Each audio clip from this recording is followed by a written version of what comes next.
ஊடக நண்பர்கள் அனைவருக்கும் என்னுடைய அன்பான காலை வணக்கம்.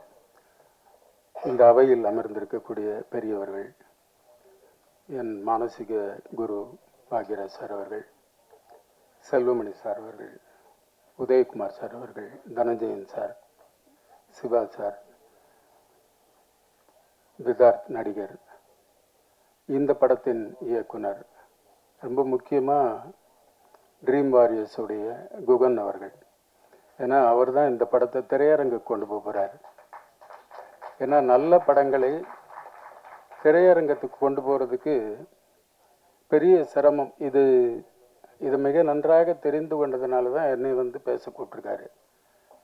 நம்முடைய ஹரிசூரி அவர்கள் ஏறத்தாழ 17 ஆண்டுகளுக்கு மேல் கூத்துப்பட்டறையில் நடிகராக தயார்படுத்தி கொண்டு விஜய் சேதுபதியிலிருந்து இன்றைக்கி இருக்கக்கூடிய பெரிய கலைஞர்கள், இப்போ மேடையில் இருக்கக்கூடிய விதார்த்திலிருந்து எல்லாருக்கூடையும் பழகி பயிற்சி பெற்றவர்.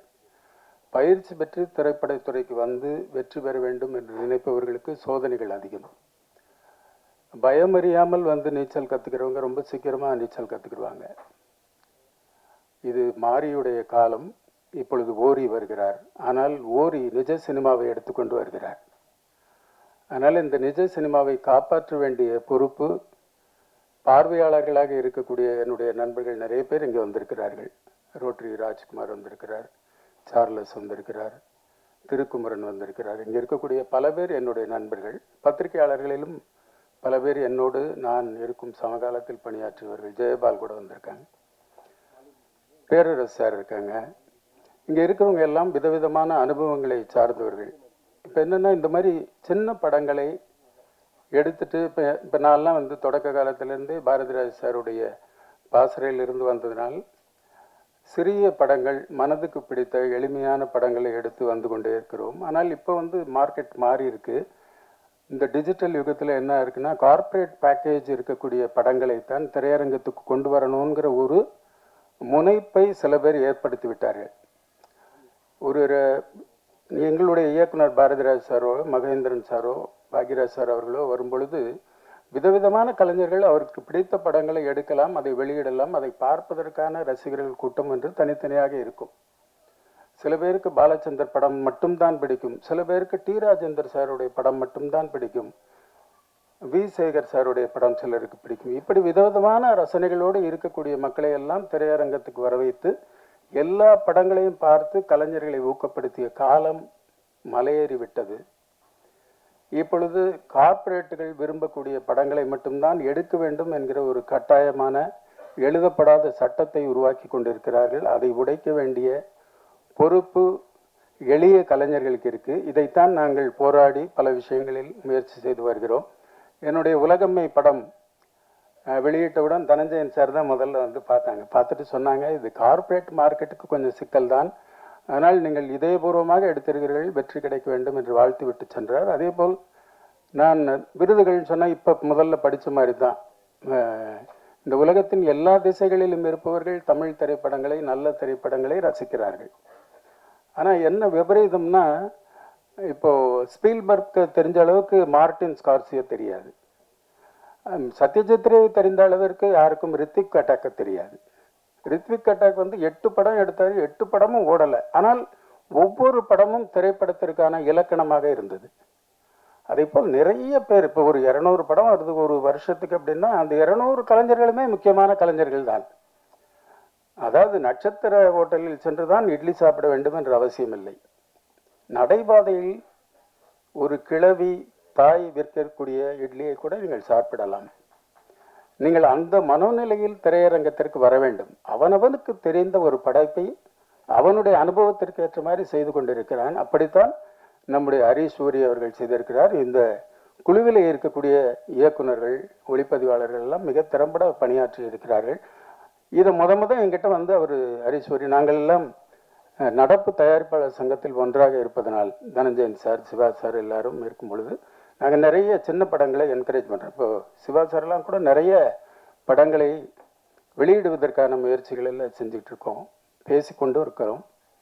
அப்படி என்கிட்ட இந்த படத்தை கொடுத்து பார்க்க சொல்லி சொன்னார். நான் அவருடைய சில பேர் இப்போ கூட நான் இன்னொரு படம் ஒன்று எடுத்திருக்கிறேன், அது வெளியிடுவதற்காக கேட்டு இந்த அதை பார்ப்பதற்கு அவர்கள் சொல்கிற திரையரங்குகளில் கூட நாம் வெளியிட முடியாத அளவிற்கான பண பிரச்சனையில் இருக்கிறோம். அப்போ நான் அந்த பார்க்கிறேன்னு சொன்னவர்கிட்ட நான் சொன்னேன், நீங்கள் இந்த திரைப்படத்தை இங்கே தான் பார்ப்பேன்னு கூட சொல்லாதுங்க, அதுவே முதல் சிக்கல் தான் சிறிய தயாரிப்பாளர்களுக்கு அப்படின்னு சொல்லி எனக்கு ஹரிஷோரி அவர்கள் இந்த படத்தை பார்க்கணும்னு சொன்ன உடனே அவருடைய அலுவலகத்தில் சென்று அங்கே இருக்கக்கூடிய ஒரு கம்ப்யூட்டரில் தான் படத்தை பார்த்தேன். பார்த்த பிறகு நான் தான் சொன்னேன், இதை விருதுகளுக்கு அனுப்புங்கள் முதல், ஏன்னா இது நல்ல படம், இதை உலகத்தின் மூலைகளில் எல்லாரும் பாராட்டுவார்கள், அந்த அங்கீகாரத்தோடு நீங்கள் திரைக்கு வாங்கன்னு சொன்னேன். அதுக்கப்புறம் சில வழிகாட்டுகளுக்கு பிறகு நம்முடைய ட்ரீம் வாரியர்ஸ் பிரபு சார் அவர்கள் எங்களுடைய அமைப்பிலே இருக்கிற காரணத்தினால் நமக்கு பெருமை தான் சார். இது பிரபு சார் மாதிரி ஆளுங்க அதை ஒத்துக்கிட்டு உடனே குகன் மாதிரி ஒருத்தரை அதுக்கு பொறுப்பு கொடுத்து இதை வெளியிடுவதற்கான முயற்சி செய்கிறார்கள். இந்த முயற்சி, இந்த படத்தை நான் முதல் பார்க்குறேன், நான் தான் பார்த்தேன்னு நினைக்கிறேன். ஏறத்தாழ டாக்டர்கள், அம்மாக்கள், குழந்தையை பெற்ற அம்மாவும் அதை பிரசவம் பார்த்த டாக்டர்களுக்கு பிறகு பார்க்கிற குழந்தையை பார்க்கக்கூடிய பெருமை எனக்குத்தான் கிடைத்ததுன்னு நினைக்கிறேன். நான் பார்த்துட்டு சொன்னேன், ரொம்ப எளிமையான தீவிரமான முயற்சி. இந்த படத்திற்குள் நிறைய ஆழமான கருத்துக்கள் இருக்குது, இதை நீங்கள் தரமாக வெளியிடுங்கள், காத்திருங்கள் என்று. ஒரு வருடத்திற்கு மேலே அவர் காத்திருந்தார். வெளியிடுவதற்கான எல்லா ஆலோசனைகளும் சொல்லி இப்பொழுது உங்கள் பார்வைக்கு வந்திருக்கிறது. இதில் ஆடம்பரம் எதுவும் இருக்காது. நீங்கள் கூலி படத்தை பார்த்தவர்கள் இந்த படத்தை பார்த்து ஆச்சரியப்படக்கூடாது. ஆனால் இந்த மாதிரி படங்கள் எல்லாம் திரையரங்களுக்கு எளிமையான படங்கள் வெற்றி பெறும் பொழுதுதான் நிஜமான கலைஞர்கள்.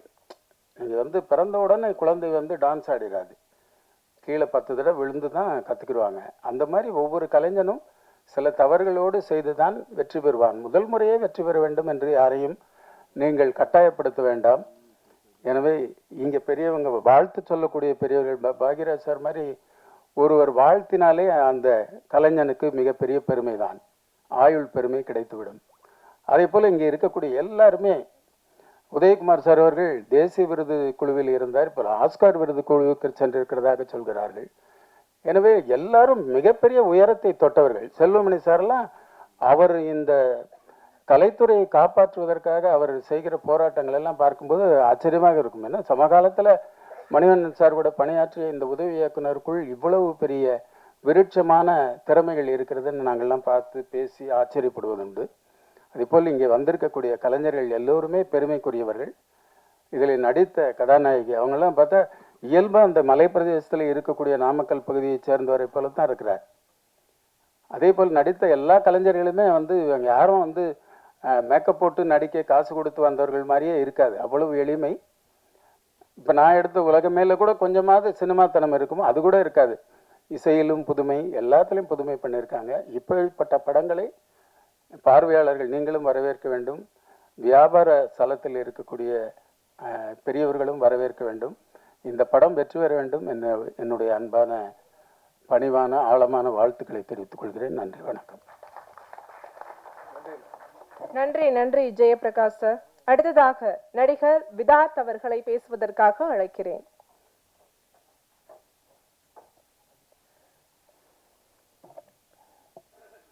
மேடையில் அமர்ந்திருக்கும் திரையுலக பெரியோர்களுக்கு என்னுடைய பணிவான காலை வணக்கம்.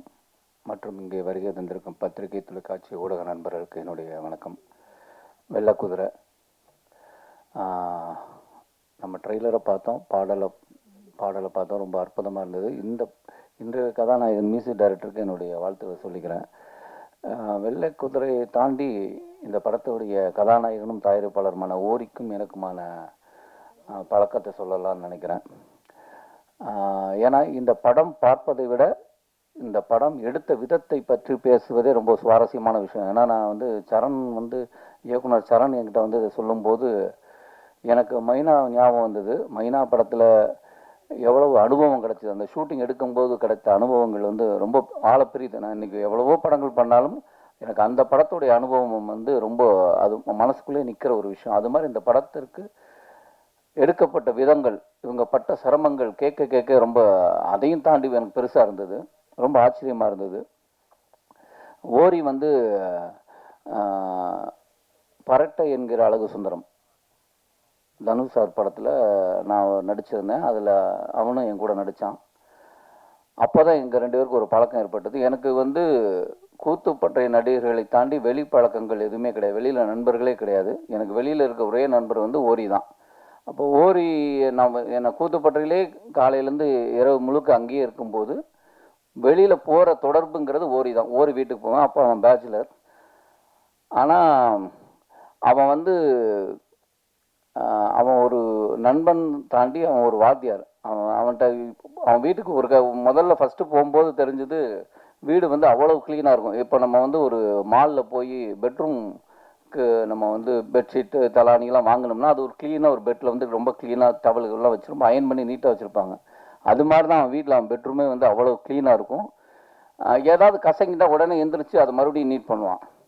எனக்கு அது வந்து அவன் வீட்டுக்குள்ளே போனாலே பயம் வந்துடும் ஒரு கட்டத்தில்.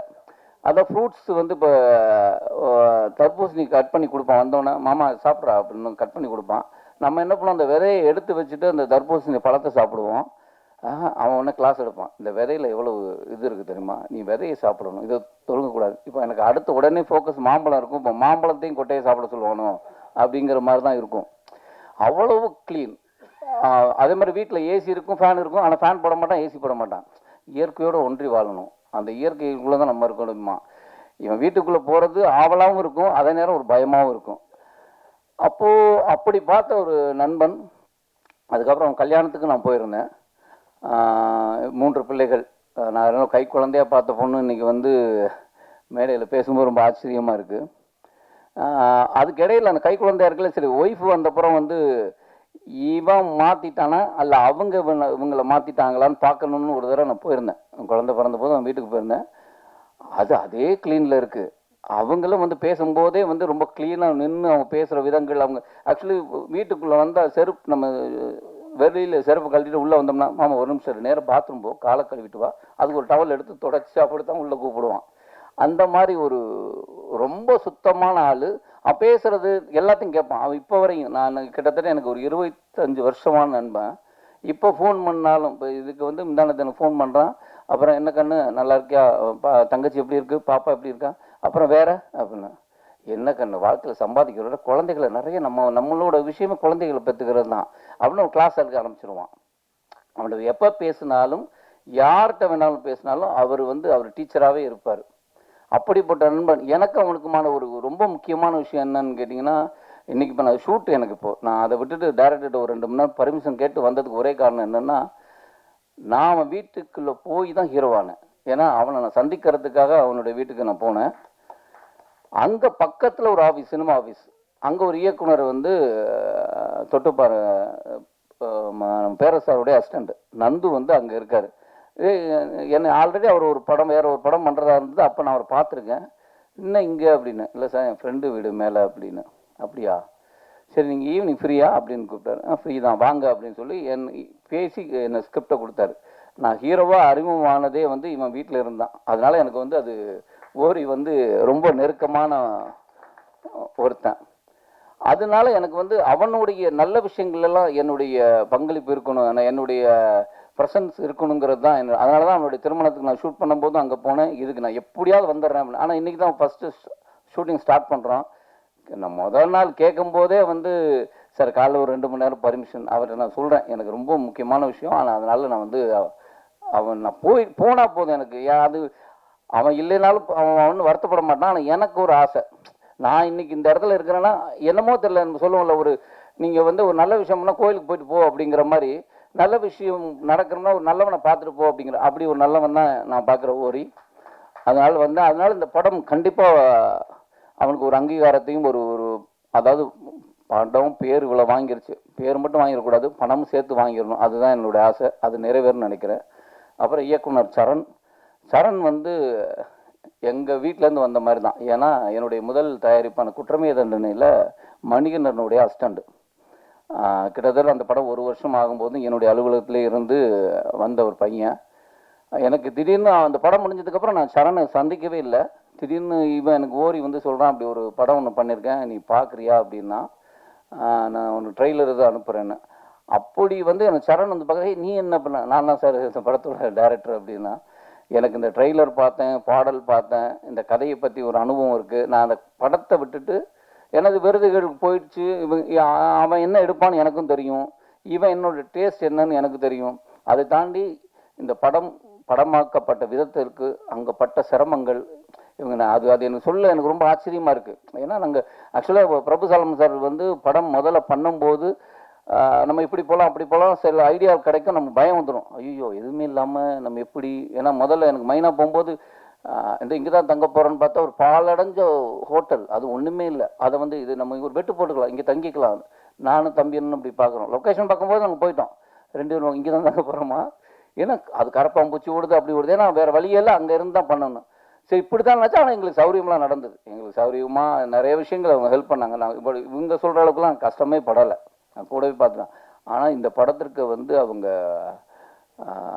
பட்ட கஷ்டங்களை சொன்னாங்க. எனக்கு அவ்வளோ சுவாரஸ்யமாக இருந்து, எனக்கு அதையே இவங்க வச்சுருக்காங்களான்னு தெரியல, அது மேக்கிங் வீடியோ அதுவே ஒரு சுவாரஸ்யமான ஒரு விஷயமா இருக்கும்னு நான் நம்புகிறேன். ரொம்ப நன்றி. இந்த படம் வந்து கண்டிப்பாக ஒரு மிகப்பெரிய வெற்றி அடையுங்கிற எனக்கு ஒரு நம்பிக்கை இருக்குது.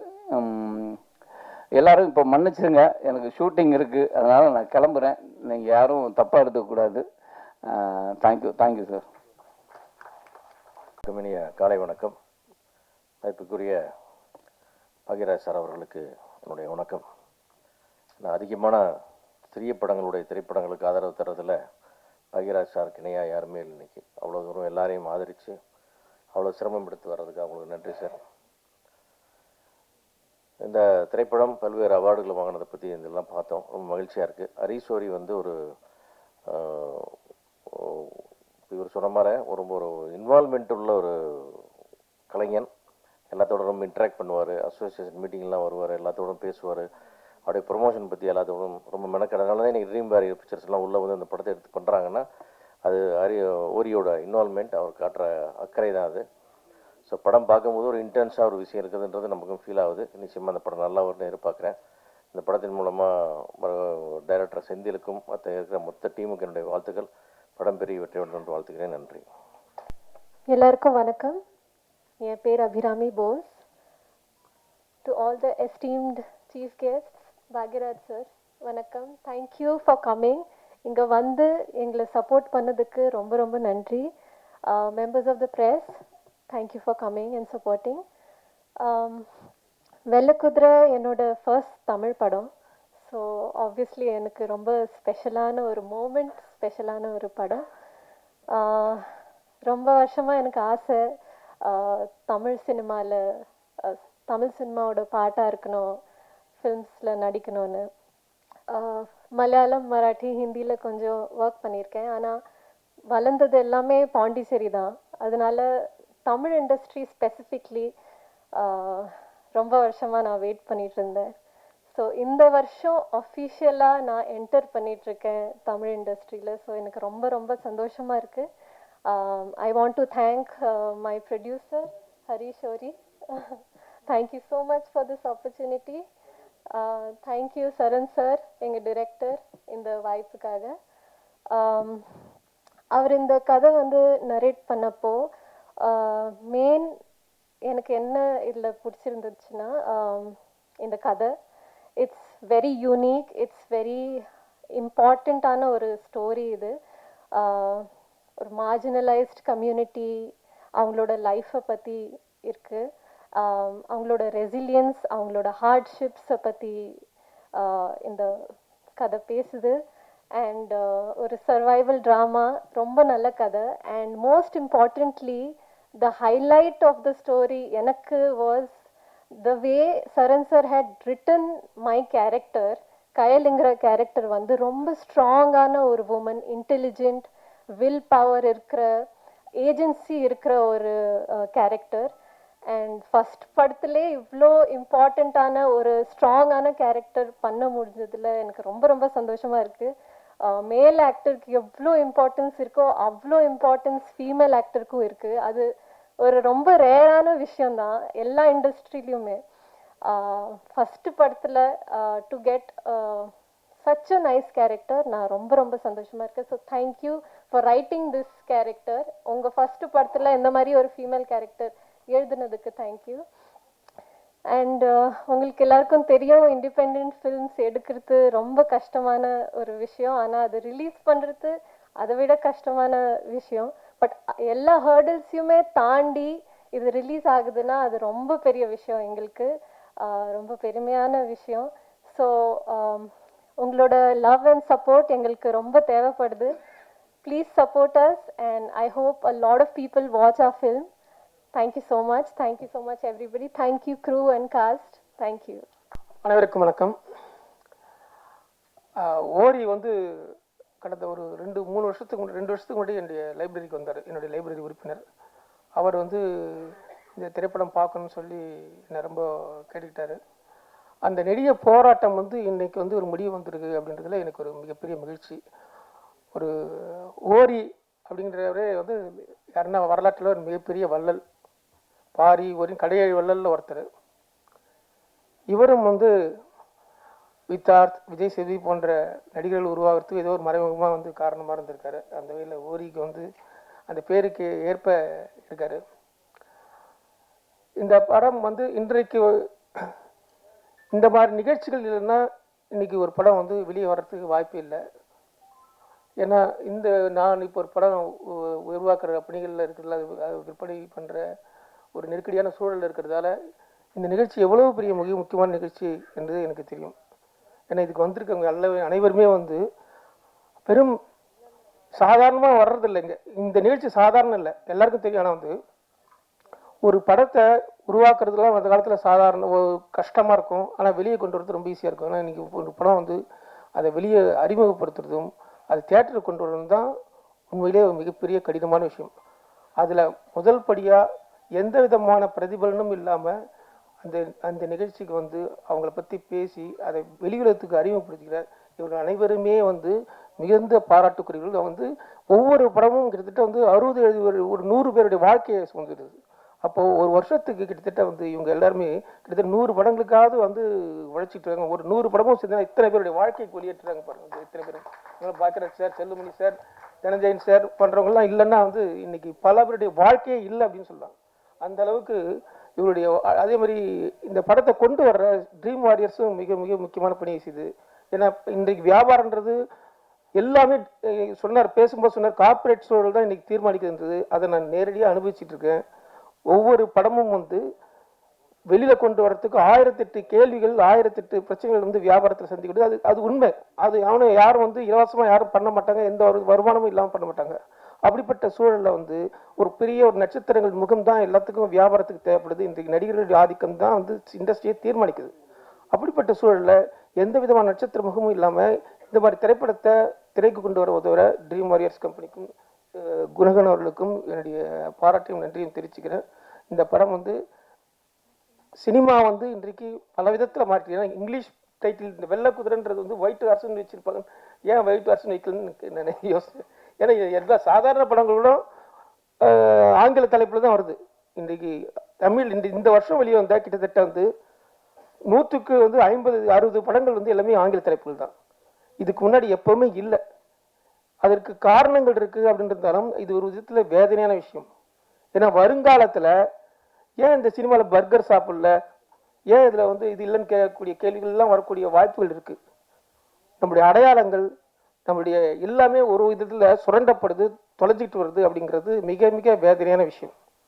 அந்த விதத்தில் நல்ல தமிழ் தலைப்போட தமிழ் பண்பாட்டு கூறுகள் இந்த படத்தில் இருக்குது. ஒரு செருப்பு தூக்கி போடுறாங்க, அது வந்து மரத்தில் இருக்குது. ஒரு அம்மா வந்து வேதனைட்டு பேசுகிறாங்க, அதுக்கு அர்த்தம் யாருன்னா தெரியுமா? யாருக்கும் தெரியாது. ஆனால் அது ஒரு வாழ்க்கையை அடிப்படையாக கொண்டு, ஒரு மனித வாழ்க்கையை அடிப்படையாக கொண்டு எடுக்கப்படுது. அப்படி உண்மையாக சின்சியராக எடுத்திருக்காங்க ஒரு படத்தை. ஏன்னா இந்த மாதிரியான காட்சிகள் தான் வந்து சினிமாவுக்கு தேவை. நல்ல கலை எங்கே இருக்குதோ அந்த சமூகம் தான் நல்ல ஒரு கலைங்கிறது நம்ம வாழ்க்கையை பிரதிபலிக்கிறதா இருக்கும். நம்முடைய மாண்புகளை மரபுகளை மீட்டுக் கொடுக்கறதா தான் இருக்கும். அப்படிப்பட்ட விஷயங்கள் தான் நம்ம கடந்த காலத்தில் பாக்கியராஜ் சார், பாரதிராஜா சார் படங்கள்லாம் இது மாதிரி வந்து நிறைய இருந்ததால இன்னைக்கு நம்ம பெருமையாக பேசிட்டு இருக்கோம். இவங்க 2 பேருங்கெல்லாம் இல்லைன்னு வச்சுக்கோங்க, நம்ம எந்த சினிமாவை பற்றி பேசுவோம்? இவங்கெல்லாம் இல்லைன்னா நம்ம சினிமா பெருமையே இல்லை. அப்போ இவர்கள் எந்த மாதிரியான படங்கள் எடுத்திருக்காங்க, இவங்க எந்த மாதிரி அடிப்படுது, அந்த மாதிரி படங்கள் இந்த காலத்தில் இல்லை. இன்றைய வரக்கூடிய படங்கள் எந்த படத்தை பற்றி பேச சொல்லுங்க? அது பேசுறதுக்கு ஏதாவது ஒரு படமாவது இருக்கா?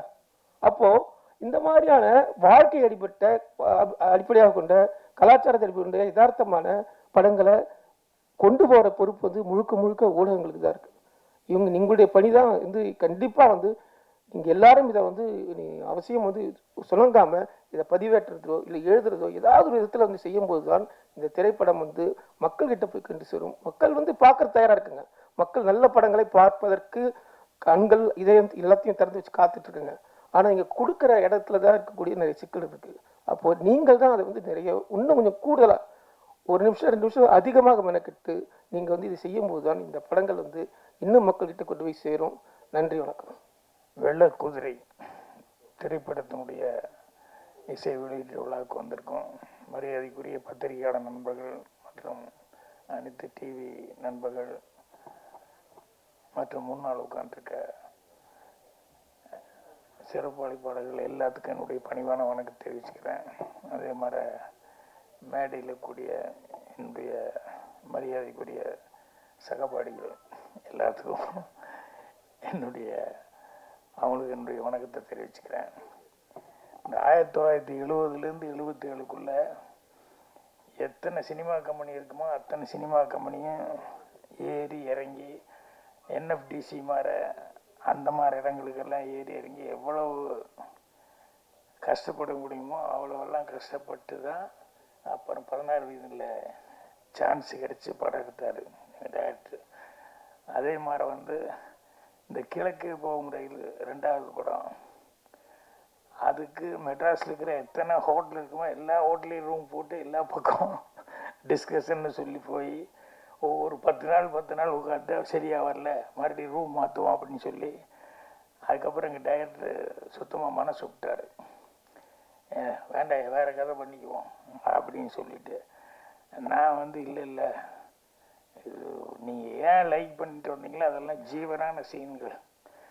ஏன்னா ட்ரெயினில் வந்து எழுதி விடுறது, இவன் இங்கிருந்து ட்ரெயினில் எழுதி விடுறது, அதே மாதிரி அவன் கேரக்டர் வந்து பாட்டு கட்டுற ஆள், அவன் வந்து அந்த பாஞ்சாலி, இந்த கேரக்டர்கள்லாம் வந்து அவ்வளோ உங்களுக்கு பிடிச்சிருந்தா அந்த கதையை நீங்கள் செலக்ட் பண்ணீங்க. அதனால் இதை விட்டுற வேண்டாம், எப்படியா போராடி செகண்ட் ஹாஃப் அது சரியாக வந்துடும் அப்படின்னு ரொம்ப நம்பிக்கையோடு போராடி அப்புறம் கடைசியில் செகண்ட் ஹாஃப் கரெக்டாக வந்து அந்த படம் எல்லாருமே புதுசு. ஆனால் அந்த படம் வந்து சில்வர் ஜூப்ளியெல்லாம் தாண்டி பல ஊர்களுக்கு வந்து போயிருந்தோம். எதுக்குன்னா இதெல்லாம் வந்து நம்ம ஹரிஷ் ஓரி இவருடைய கஷ்டங்கள், அவர் என்னென்னலாம் 13 வருஷமாக வந்து இந்த கூத்துப்பட்றையில் மட்டுமே வந்து அவர் முயற்சி பண்ணிக்கிட்டு இருந்து நடிக்கிறது ஒன்றுக்காகவே ஊர்லேருந்து வந்து என்னென்ன சிரமப்பட முடியுமோ அத்தனை சிரமம் பட்டு இன்றைக்கி வந்து இந்த வெள்ளக்குதிரை இந்த படத்து மூலமாக வந்து எல்லாத்துக்கும் தெரிகிற அளவு வந்திருக்கு. அவரை பற்றி நம்ம விதார்த்து பேசும்போது ரொம்ப அழகாக பேசிகிட்டு இருந்தார்.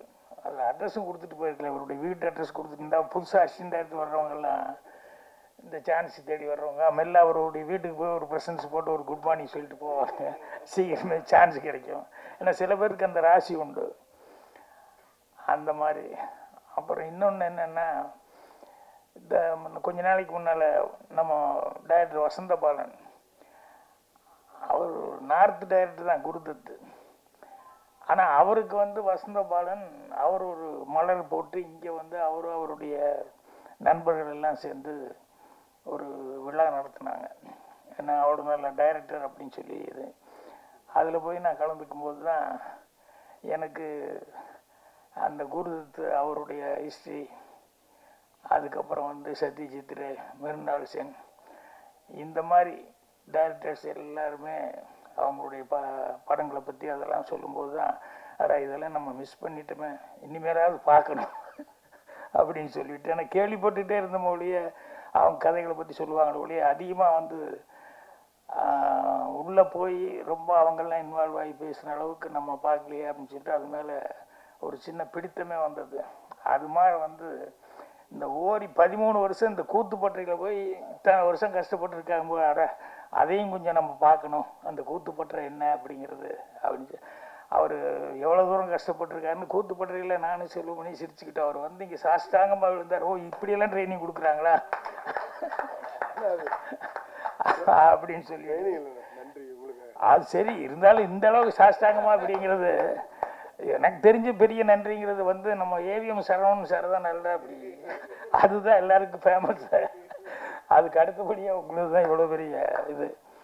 அதனால் அவர் விதார்த் சொல்லிட்டு போனதுலேயே நிறைய விஷயங்கள் அவர் சொன்னார். உங்களுடைய கேரக்டர் என்னன்னு, உங்களுக்கு நீட்டாக இருக்கிறது பிடிக்கும் அப்படி இப்படிங்கிற மாதிரி.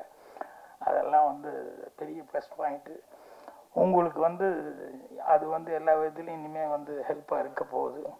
அதுக்கு என்னுடைய வாழ்த்துக்களை வந்து தெரிவிச்சுக்கிறேன். ஏன்னா அந்த இடத்துக்கு போகிறதுக்கு வந்து ரூட்டே இல்லை இவங்க போன காலத்தில். ஆனால் அந்த 13 கிலோமீட்டர் வந்து கிட்டத்தட்ட ஒரு 5-6 தடவை ஏறி இறங்கியிருக்காங்க. கேமராமேன்லேருந்து எல்லாருமே, டைரக்டர்லேருந்து எல்லாருமே ஏறி இறங்கியிருக்காங்க. ஸோ அந்த அளவுக்கு சிரத்தை எடுத்துகிட்டு, ஏன்னா இந்த திங்ஸ் எல்லாம் எடுத்துகிட்டு போகிறது, ட்ராலி ட்ராக்கு இதெல்லாம் வேணும் அப்படின்னா தூக்கிட்டு போகிறதுங்கிறது வந்து ஆளுகளை வச்சு அதை வச்சு இதை வச்சுன்னு எடுத்துகிட்டு போகிறதுங்கிறது ஒரு சலிப்பான விஷயமாகி போகும். ஆனால் வந்து கண்டிப்பாக அங்கே தான் எடுக்கணும் அப்படின்னு சொல்லி அந்த லொக்கேஷன் வந்து வேணும், அது நேச்சுரலாக நல்லா இருக்கும் அப்படின்னு சொல்லிட்டு அவ்வளோ தூரம் முயற்சி பண்ணது அப்படிங்கிறது பெரிய விஷயம். அது அவ்வளோ தடவை வந்து போய் அப்புறம் 48 நாளைக்கு மேலே கஷ்டப்பட்டு அந்த படத்தை வந்து எடுத்திருக்காங்க. அது அந்த ஊரில் இருக்கிறவங்களையும் நிறைய பேர் அவங்கள மட்டுமே வச்சுக்கிட்டு, நம்ம ஊரில் ஒன்று பாருங்கள், எப்பவுமே சாமி நம்மளை காப்பாற்றுன்னு நினச்சிட்டு சொல்லிட்டு இருப்போம். ஆனால் உண்மையில் நம்ம தான் சாமியை காப்பாற்றிட்டு இருக்கோம். இருக்கிறதே எங்கள் 30-40 வீடு தான் அப்படின்னாங்க. ஆனால் அவ்வளோ கஷ்டமான ஒரு இடத்துல வந்து ஒரு கோயில் ஒன்று எவ்வளோ பிரமாதமாக கட்டியிருக்காங்க பாருங்கள், ஹில்லு மேலே எப்படி செலவு பண்ணி கட்டியிருக்காங்க பாருங்க. அதனால் நம்ம தான் சாமியை காப்பாற்றிட்டு இருக்கோம். உங்களையும் சாமி கண்டிப்பாக காப்பாற்றுவார் இந்த படத்துலேருந்து. அதே மாதிரி டைரக்டர், எங்கள் டைரக்டரோட நாங்கள் வந்து டெல்லிக்கு போனப்போ ஃபெஸ்டிவலில் அந்த நானும் ஜூரியாக இருந்தேன், எங்கள் டைரக்டர் தான் ஹெட்டாக இருந்து படங்கள் எல்லாம் பார்த்து செலக்ட் பண்ணோம். அப்போ எதோ படங்கள்லாம் வந்துட்டுருக்கு, கரெக்டான தமிழ் படம் வந்து வரல. எங்களுக்கு ஒரே அப்செட்டு. டெய்லி போய் பார்க்குறோம், அதை பற்றி அந்த ஊருக்காரங்க அவங்க எல்லாம் பேசுகிறாங்க, பிடிக்கிறாங்க, நாங்கள் பேய் மொழி முழிச்சிட்டு உட்காந்துருக்கோம். கடைசி லாஸ்ட் டைமில் வந்து காக்கா முட்டை அப்படின்னு ஒரு படம் போட்டோம். அப்பா, எங்களுக்கெல்லாம் அவ்வளோ ஒரு நிம்மதி.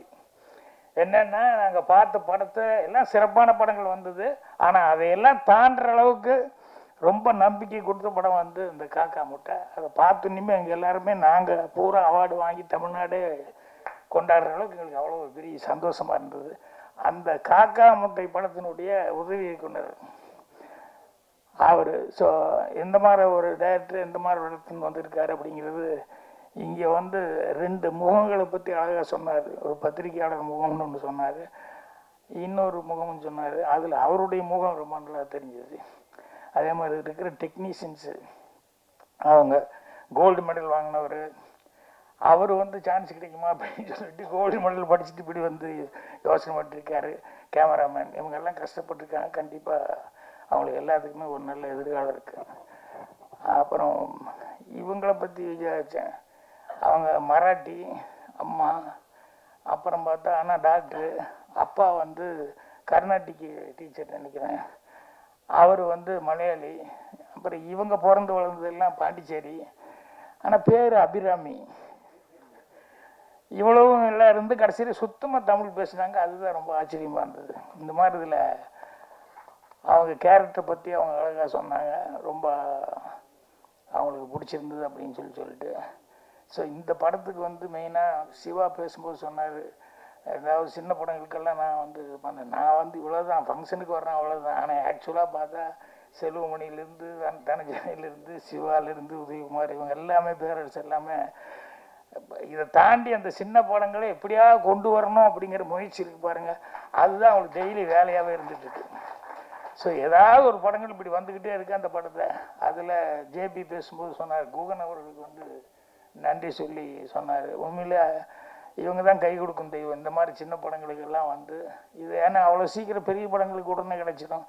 இது எப்போவுமே சொல்லிட்டு இப்போ சின்ன படங்களுக்கு தேட்டர் கிடைக்கலன்னு அப்போ கூட செல்வம் பண்ணிட்டு சொல்லிட்டு இருந்தேன். ரொம்ப காலமாக இதையே சொல்லிட்டு இருக்கோம் வழியே ஒரு சட்டம் வரலன்னா அப்போ அவர் செய்தி சொன்னார்.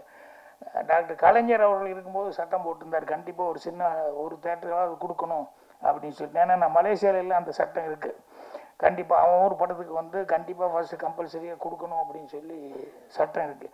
அந்த மாதிரி சின்ன படத்துக்கெல்லாம் கண்டிப்பாக தேட்டர் கொடுக்கணும் அப்படிங்கிறது வந்து கலைஞர் சட்டம் கொண்டு வந்தார். அது இப்போ இல்லாமல் போயிடுச்சு அப்படின்னு. அதனால் எப்படி இப்போ இன்றைய முதல்வர் அவர் ஸ்டாலின் அவர்களுக்கு வந்து இந்த செய்தி போகும்னு நினைக்கிறேன். அதை முதல்ல திறந்து விடுங்கப்பா அந்த சின்ன படத்தை. ஏன்னா எலெக்ஷன் வர நேரம் உடனே பண்ணிடுவாங்க. இந்த மாதிரி நேரத்தில் இதெல்லாம் ஞாபகப்படுத்தணும். ஸோ அவங்களுக்கு இந்த சின்ன படங்களுக்கெல்லாம் உதவி கொடுத்துட்டு இருக்கிறது ஆக்சுவலாக குகன் மாதிரி இவங்கெல்லாம் தான் வந்து செஞ்சிட்ருக்காங்க. ஸோ இந்த மாதிரி இருக்கிறது பத்திரிகையாளர் முதல்ல அவங்க வந்து இந்த மாதிரி சின்ன படங்களுக்கு வந்து அவங்க சொல்லும்போது இன்னொரு வார்த்தை சொன்னார், கண்டிப்பாக உங்களுடைய ஆதரவு, படம் உங்களுக்கு பிடிச்சிருந்த ஆதரவு அப்படின்னு தான் கான்ஃபிடென்ட், டைரக்டனுடைய கான்ஃபிடென்ட்டுங்கிறது தான். நானே ஃப்ரெஷ் ஷோ முடிஞ்சோடனே வந்து அடுத்து எல்லோரும் ஒரு பார்ட்டி மாதிரி கலந்துக்குவோம். அப்போ படத்தை பற்றி மட்டும் பேச வேண்டான்னு சொல்லுவேன். என்னன்னா அது அவங்க பார்த்துட்டு என்ன நினைக்கிறாங்களோ அதை பண்ணிட்டு அதை பற்றி நம்ம அங்கே பேசவே கூடாது அப்படின்னு சொல்லிட்டு, நமக்கு வந்து அவங்க என்ன எழுதணும் அப்படிங்கிறது வந்து நம்ம அவங்ககிட்ட போய் எப்படிங்க என்னென்னலாம் கேட்டுக்கூடாது, அது எழுது தானே போகிறாங்க அப்படின்ட்டு. அந்த மாதிரி அந்த டைரக்டர் வந்து அவர் கான்டென்ட்டாக சொல்லி சொன்னார். ஸோ ஓரி அவர்கள் கஷ்டப்பட்டதுக்கும் இந்த டீமுடைய மொத்த கஷ்டத்துக்கும் வந்து கண்டிப்பாக ஒரு நல்ல பலன் இருக்கும். அதனால் மீண்டும் உங்கள் படம் வந்து ஃபங்க்ஷன் பண்ணணும், அந்த ஃபங்க்ஷனில் வந்து கலந்துக்கணும்னு நினைக்கிறேன். தொகுப்பாளினி, பிஆர்ஓ எல்லாருக்கும் என்னுடைய வாழ்த்துக்கள் தெரிவிச்சுக்கிறேன். எங்கள் டைரக்டர் சொன்ன அவருக்கு வந்து இன்றைக்கி வெற்றிமாறன் அவர்கள் வந்து ஒரு அது என்னது பட்டறையா கிளாஸ் ரூம், எனக்கு அவங்க இங்கிலீஷ் வர மாட்டேங்குது, சாதாரண ஒர்க் ஷாப்பு அது இதுன்னு சொல்லுவாங்க இல்லையா, அந்த மாதிரி ஒரு நல்ல ஒரு விஷயத்தை வந்து பண்ணிக்கிட்டு இருக்காரு. ஏற்கனவே அவர் குருநாதர் பாலு மகேந்திர சாருக்கு பண்ணார், இப்போ ஏன் குருநாதருக்கு வந்து பண்ணிக்கிட்டு இருக்காரு.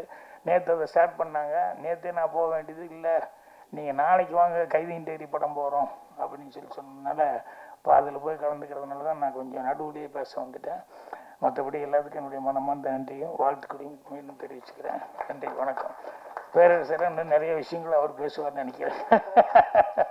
அவர் தான் எப்பவுமே ரெடியாகி வந்திருப்பார். Okay, thank you. பத்திரிகை மற்றும் ஊடக நண்பர்களுக்கு இனிய காலை வணக்கம். ஒரு எனர்ஜி கம்மியாக இருக்க மாதிரியே இருக்குது பத்திரிகை நண்பர்கள் மத்தியில். ஏதோ ஒரு சின்ன டிஸ்டர்பன்ஸ்லேயே இருக்காங்க போல இருக்குது. நிறைய ஸ்டேட்மெண்ட்ஸு பத்திரிகைகளில் நிறைய ஸ்டேட்மெண்ட்ஸாக வந்துகிட்டே இருக்குது. கடந்து வந்துடுவோம், எல்லாத்தையும் கடந்து வந்துடுவோம். அதனால் அதே எனர்ஜியோட இந்த படத்துக்கும் உங்களோட ஆதரவு வேணும். எல்லாத்தையும் கடந்து போகிறதா வாழ்க்கை. அண்டு ஒரு இதுவும் அனுபவமும் ஒரு மாற்றத்தை கொண்டு வரும் நான் எதிர்பார்க்குறேன். அந்த மாற்றத்துக்கு நல்ல மாற்றமாக இருக்கும். அந்த சிக்கலுக்குள்ளே போவேனா, அந்த இஷ்யூக்குள்ளே போவேனா. ஆனால் பத்திரிகை நண்பர்கள் இல்லைன்னா திரைப்படங்கள் இல்லை. ஒரு சில விஷயங்களுக்காக நம்ம வந்து ஒட்டுமொத்த பத்திரிகையாளர்கள் நம்ம குறை சொல்ல முடியாது. ஒட்டுமொத்த பத்திரிகையும் இவ்வளோ ஆதரவாக நீங்கள் காலையில் வந்து ஒரு சனிக்கிழமை வந்து இந்த படத்துக்கு ஆதரவு பண்ணுறது தான் நீங்கள் செய்கிற அந்த மிகப்பெரிய சப்போர்ட்டாக நான் பார்க்குறேன். அண்ட் உங்களுடைய சப்போர்ட் தொடர்ந்து சிறு படங்களுக்கும் இருக்கணும், பெரிய படங்களுக்கும் இருக்கணும்னு கேட்டுக்கிறேன். இந்த நேரத்தில் ஹரிஷ் ஓரியை பற்றி பேசணும். ஹரிஷ் ஓரியை பற்றி எல்லாரும் பேசினாங்க. நாங்கள் ஆக்டிவ் ப்ரொடியூசர் அசோசியேஷன் ஆரம்பிக்கும் போது முதல்ல வந்து சேர்ந்த ஒரு மெம்பர் தான் ஓரி அவர்கள். அது பிறகு பார்த்தீங்கன்னா ஒவ்வொரு ஈவெண்ட்லேயும் ஃபஸ்ட்டு அண்ணா வாழ்க்கைனா வரனா இருக்கணும் அப்படின்னு சொல்லிட்டு ஒரு எனர்ஜி, அந்த எனர்ஜி பார்க்கும்போதே எனக்கு ரொம்ப சந்தோஷமாக இருக்கும். அவருடைய அந்த ஒரு முயற்சி, எனர்ஜி. எங்களுடைய எல்லா ஈவெண்ட்லேயும் ஃபஸ்ட்டு அவர் வந்து உட்காந்துருப்பார். அவர் வந்து இதை தெரிஞ்சுக்கணும், இந்த விஷயத்தை பற்றி தெரிஞ்சுக்கணும், இந்த அசோசியேஷன் நடக்கிற விஷயங்களை தெரிஞ்சுக்கணும், ஏஜிஎம் நடந்தால் அதில் இருக்கணும் அப்படின்னு எல்லாத்துலேயுமே ஒரு ஹைலி இன்வால்வ்டு மனிதர். இப்போ நீங்கள் பார்த்தீங்களா, அந்த எனர்ஜியோடு தான் அவர் வந்து சாஷ்டாங்கமாக வந்து எல்லார்ட்டையும் வந்து வணக்கம் சொல்கிறதும் இந்த படத்தில் அவர் கொடுத்துருக்கிற உயிரோட்டமான ஒரு நடிப்பும். நான் இந்த படத்தை ஒரு 1 இயர் முன்னாடி பார்த்துட்டேன். நான் பார்த்த பிறகு நான் அப்புறம் கொஞ்சம் சில கருத்துக்கள்லாம் சொல்லியிருந்தேன். அது பிறகு நிறைய அதில் சேஞ்சஸ் எல்லாம் பண்ணி அப்புறம் ஒரு ஃபைனல் படைப்பாக அவர் கொண்டு வந்திருக்காரு. சரண்ராஜ் அவர்களுக்கு வாழ்த்துக்கள். மிகப்பெரிய முயற்சி. ஏன்னா இவ்வளோ பெரிய மலையில போய் உட்கார்ந்து நீங்கள் பண்ணதெல்லாம் பெரிய விஷயம். அண்ட் அபிராமி அவர்கள் பல மொழிகளை சார்ந்த ஒரு லேடி ஹீரோயின், தமிழ் நல்லா பேசுறது. வாழ்த்துக்கள்மா, வாழ்த்துக்கள். அண்ட் பரத், உங்களுடைய பின்னணியை கேட்டப்பே ரொம்ப சந்தோஷமா இருந்தது. இவ்வளோ பெரிய பாரம்பரியத்தோடு வந்திருக்கீங்க நீங்கள். உங்களுடைய மியூசிக்கும் இந்த படத்துக்கு ரொம்ப உயிரோட்டமாக இருக்குது. படம் பார்த்ததுட்டு சொல்கிறேன், தமிழ் சினிமாவுடைய மிகப்பெரிய சோதனையான காலம் பார்த்தீங்கன்னா இந்த வருஷம். இப்போ உங்களுக்கு நான் சொல்கிறேன், உங்களுக்கு மேகசின்லாம் வந்திருக்குன்னு நினைக்கிறேன். நாங்கள் ஆக்டிவ் ப்ரொடியூசர் எவ்ரி மந்த் கொடுக்குறோம். 10 மாதங்களில் 231 திரைப்படங்கள், அதாவது ஆவரேஜாக 23 திரைப்படங்கள். எப்படி சமாளிக்கிறது? இப்போது இந்த வருஷம் முடியும் போது 275 திரைப்படங்கள் வெளியாகுது. 275 திரைப்படங்கள்னா ஆல்மோஸ்ட் நம்ம வந்து என்ன சொல்றோம்னா 365 நாள் தான் இருக்கு. 275 திரைப்படங்கள்னா எப்படி ஊடக நண்பர்களே பார்க்க முடியாதுன்னா ஆடியன்ஸ் எப்படி பார்க்க போறாங்க? நேற்று வெள்ளிக்கிழமை வெளியான படங்கள் பேர் நான் படிக்கிறேன். ஆரோமலை, அதர்ஸ், வட்டக்கானல், கிறிஸ்டினா கதிர்வேலன், அனல் மழை, வீர தமிழச்சி, பரிசு, நேயமுறு, பகல் கனவு அப்படின்னு 9 திரைப்படங்கள். இந்த 9 திரைப்படங்கள்ல நான் சொல்லி இதுல வந்து நாயகன் ரீரிலீஸு, வேட்டையாடு விளையாடு ரீரிலீஸு அப்படின்னு ரீரிலீஸ்லாம் விட்டுருவோம். அப்புறம் 13 படம். இப்படி சினிமா வந்து என்னமோ நம்ம ஒரு கலையா பார்க்காம ஒரு வியாபாரமா இஷ்டத்துக்கு படங்களை ரிலீஸ் பண்ணும்போது நல்ல திரைப்படங்களும் காணாமல் போகுது. இது வந்து நான் மீண்டும் மீண்டும் வந்து பல மேடைகளை நான் சொல்லிட்டு இருக்கேன். இந்த மாதிரி தயாரிப்பாளர்கள் வந்து தினத்தந்தியில ஃப்ரீயா விளம்பரம் கொடுக்குறாங்க. ஏதோ ஒரு சின்ன படம் எடுத்துட்டோம், அதை வந்து நானே நடிச்சுட்டேன், அந்த படத்தை எப்படியாவது வெளியில கொண்டு வந்தணும்னு சொல்லிட்டு ஒரு ஆடு கொடுத்துட்டு இப்போ என்ன ஆகுதுன்னா தினத்தந்தி பேப்பரை பார்க்கும்போதே நம்மளுக்கு இந்த படங்களை பார்க்கணுன்ற ஒரு எண்ணமே உருவாகாம பல விளம்பரங்கள் வந்துட்டு இருக்கு. இதுல நல்ல திரைப்படங்களும் காணாம போயிடுது. இந்த பிரச்சனைக்கு என்னன்னா எல்லா ஊர்களையும் வந்து படங்கள் எடுக்க ஆரம்பிச்சிட்டாங்க. ஒரு 50 லட்சத்துல டிஜிட்டல்ல நீங்க படம் எடுத்துடலாம், பெப்சியே இல்லாம படம் எடுத்துடலாம், அப்படி ஒரு மனநிலை வந்துடுச்சு. பெப்சியே தேவை கிடையாது. பெப்சி அட்லீஸ்ட் கண்ட்ரோல் இருந்தா அவங்களுடைய கிராஃப்ட்மேன் வரும்போது ஒரு குவாலிட்டியான திரைப்படங்கள் வரும். ஆனா அவங்க கிராஃப்ட்மேனே இல்லாம அந்தந்த ஊர்ல ஏதோ ஒரு கேமரா ஹையர் பண்ணி ஒரு படத்தை எடுத்துட்டு அந்த படத்தையும் நான் வந்து தினத்தந்தியில விளம்பரம் ஃப்ரீயா கிடைக்குதுன்னு நம்ம படத்தை போடும்போது நான் அவங்களுக்கு குறை சொல்லல. அவங்களுடைய எந்தூசியாசம் வெல்கம். குறைந்தபட்ச தரமா அந்தந்த திரைப்படங்கள் பேசப்படுற படமா இருக்கும்போது திரைப்படங்கள் மேல மரியாதை அதிகரிக்கும்.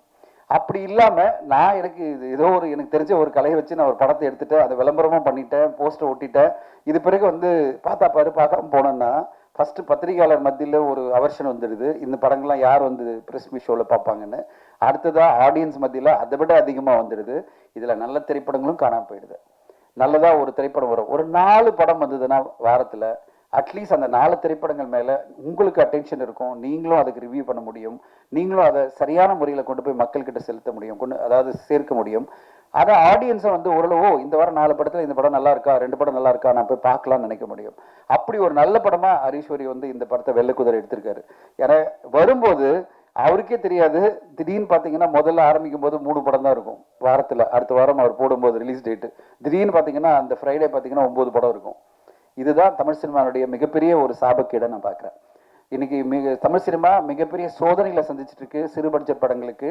அதுக்கு ஒரு முக்கியமான காரணமே எல்லோருமே அங்கங்க ஊர்ல இருந்துட்டு சிறு சிறு படங்களை எடுத்துட்டு அந்த படங்களையும் விளம்பரம் மாதிரி ஃப்ரீயா காசு செலவு பண்ணாம விளம்பரம் பண்ணிட்டு நல்ல படங்களையும் அவங்க வந்து யாருமே கவனிக்க முடியாம பண்ணிடுறாங்க. இதை தவிர்க்கணும்னா அசோசியேஷன்லாம் தடுக்க முடியாது, ஏன்னா அது ஒரு தனி மனித சுதந்திரம்.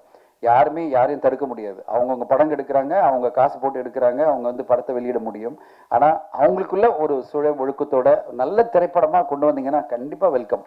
ஒரு நல்ல குவாலிட்டியான படம், ஒரு வெள்ளைக்குதிரை மாதிரி ஒரு இப்போ வந்து ஜேபி சார் சொல்லியிருந்தார் அவருடைய படம் உலகமே மாதிரி ஒரு உலகத்தரமான ஒரு படமாக நீங்கள் கொண்டு வந்தீங்கன்னா அந்த திரைப்படத்தை நீங்கள் கண்டிப்பாக 50 லட்சத்தை எடுங்க, 1 கோடி எடுங்க, பிரச்சனை இல்லை. ஆனால் உலகத்தரத்தில் ஒரு படத்தை நீங்கள் கொண்டு வரீங்கன்னா அதுக்கான அட்டென்ஷனை கொடுக்கறதுக்கு நீங்களும் ஸ்பேஸ் கொடுங்க. நீங்கள் ஏதோ ஒரு படத்தை எடுத்துகிட்டு டம்ப் பண்ணிட்டு எல்லாரும் மக்களும் வந்து இக்னோர் பண்ணுற மாதிரி படங்களை கொண்டு வரக்கூடாதுன்றதான் என்னுடைய தாழ்மையான வேண்டுகோள். பல பேருக்கு வந்து அந்த பேஷனுக்காக சினிமா எடுக்கிறாங்க, அவங்க இன்னும் கொஞ்சம் குவாலிட்டியில் கவனம் செலுத்தி ஆடியன்ஸை மொத்தமாக திரையரங்கு வரவிடாமல் பண்ணாதீங்க. ஆடியன்ஸ் வர தயாராக தான் இருக்காங்க. நான் பல சிறு பட்ஜெட் படங்கள் இப்போ சமீபத்தில் பார்த்தீங்கன்னா ஒரு படம் வந்து சின்ன பட்ஜெட் படம் தான், எல்லாருமே பார்த்து எல்லாருமே அப்ரிஷியேட் பண்ணீங்க, ஊடகங்கள்லாம் அப்ரிஷியேட் பண்ணீங்க, ஆண் பாவம் பொல்லாததுன்னு வரிங்க ரீதியிலையும் நல்ல ஒரு ரெஸ்பான்ஸ் வந்துட்டு இருக்கு.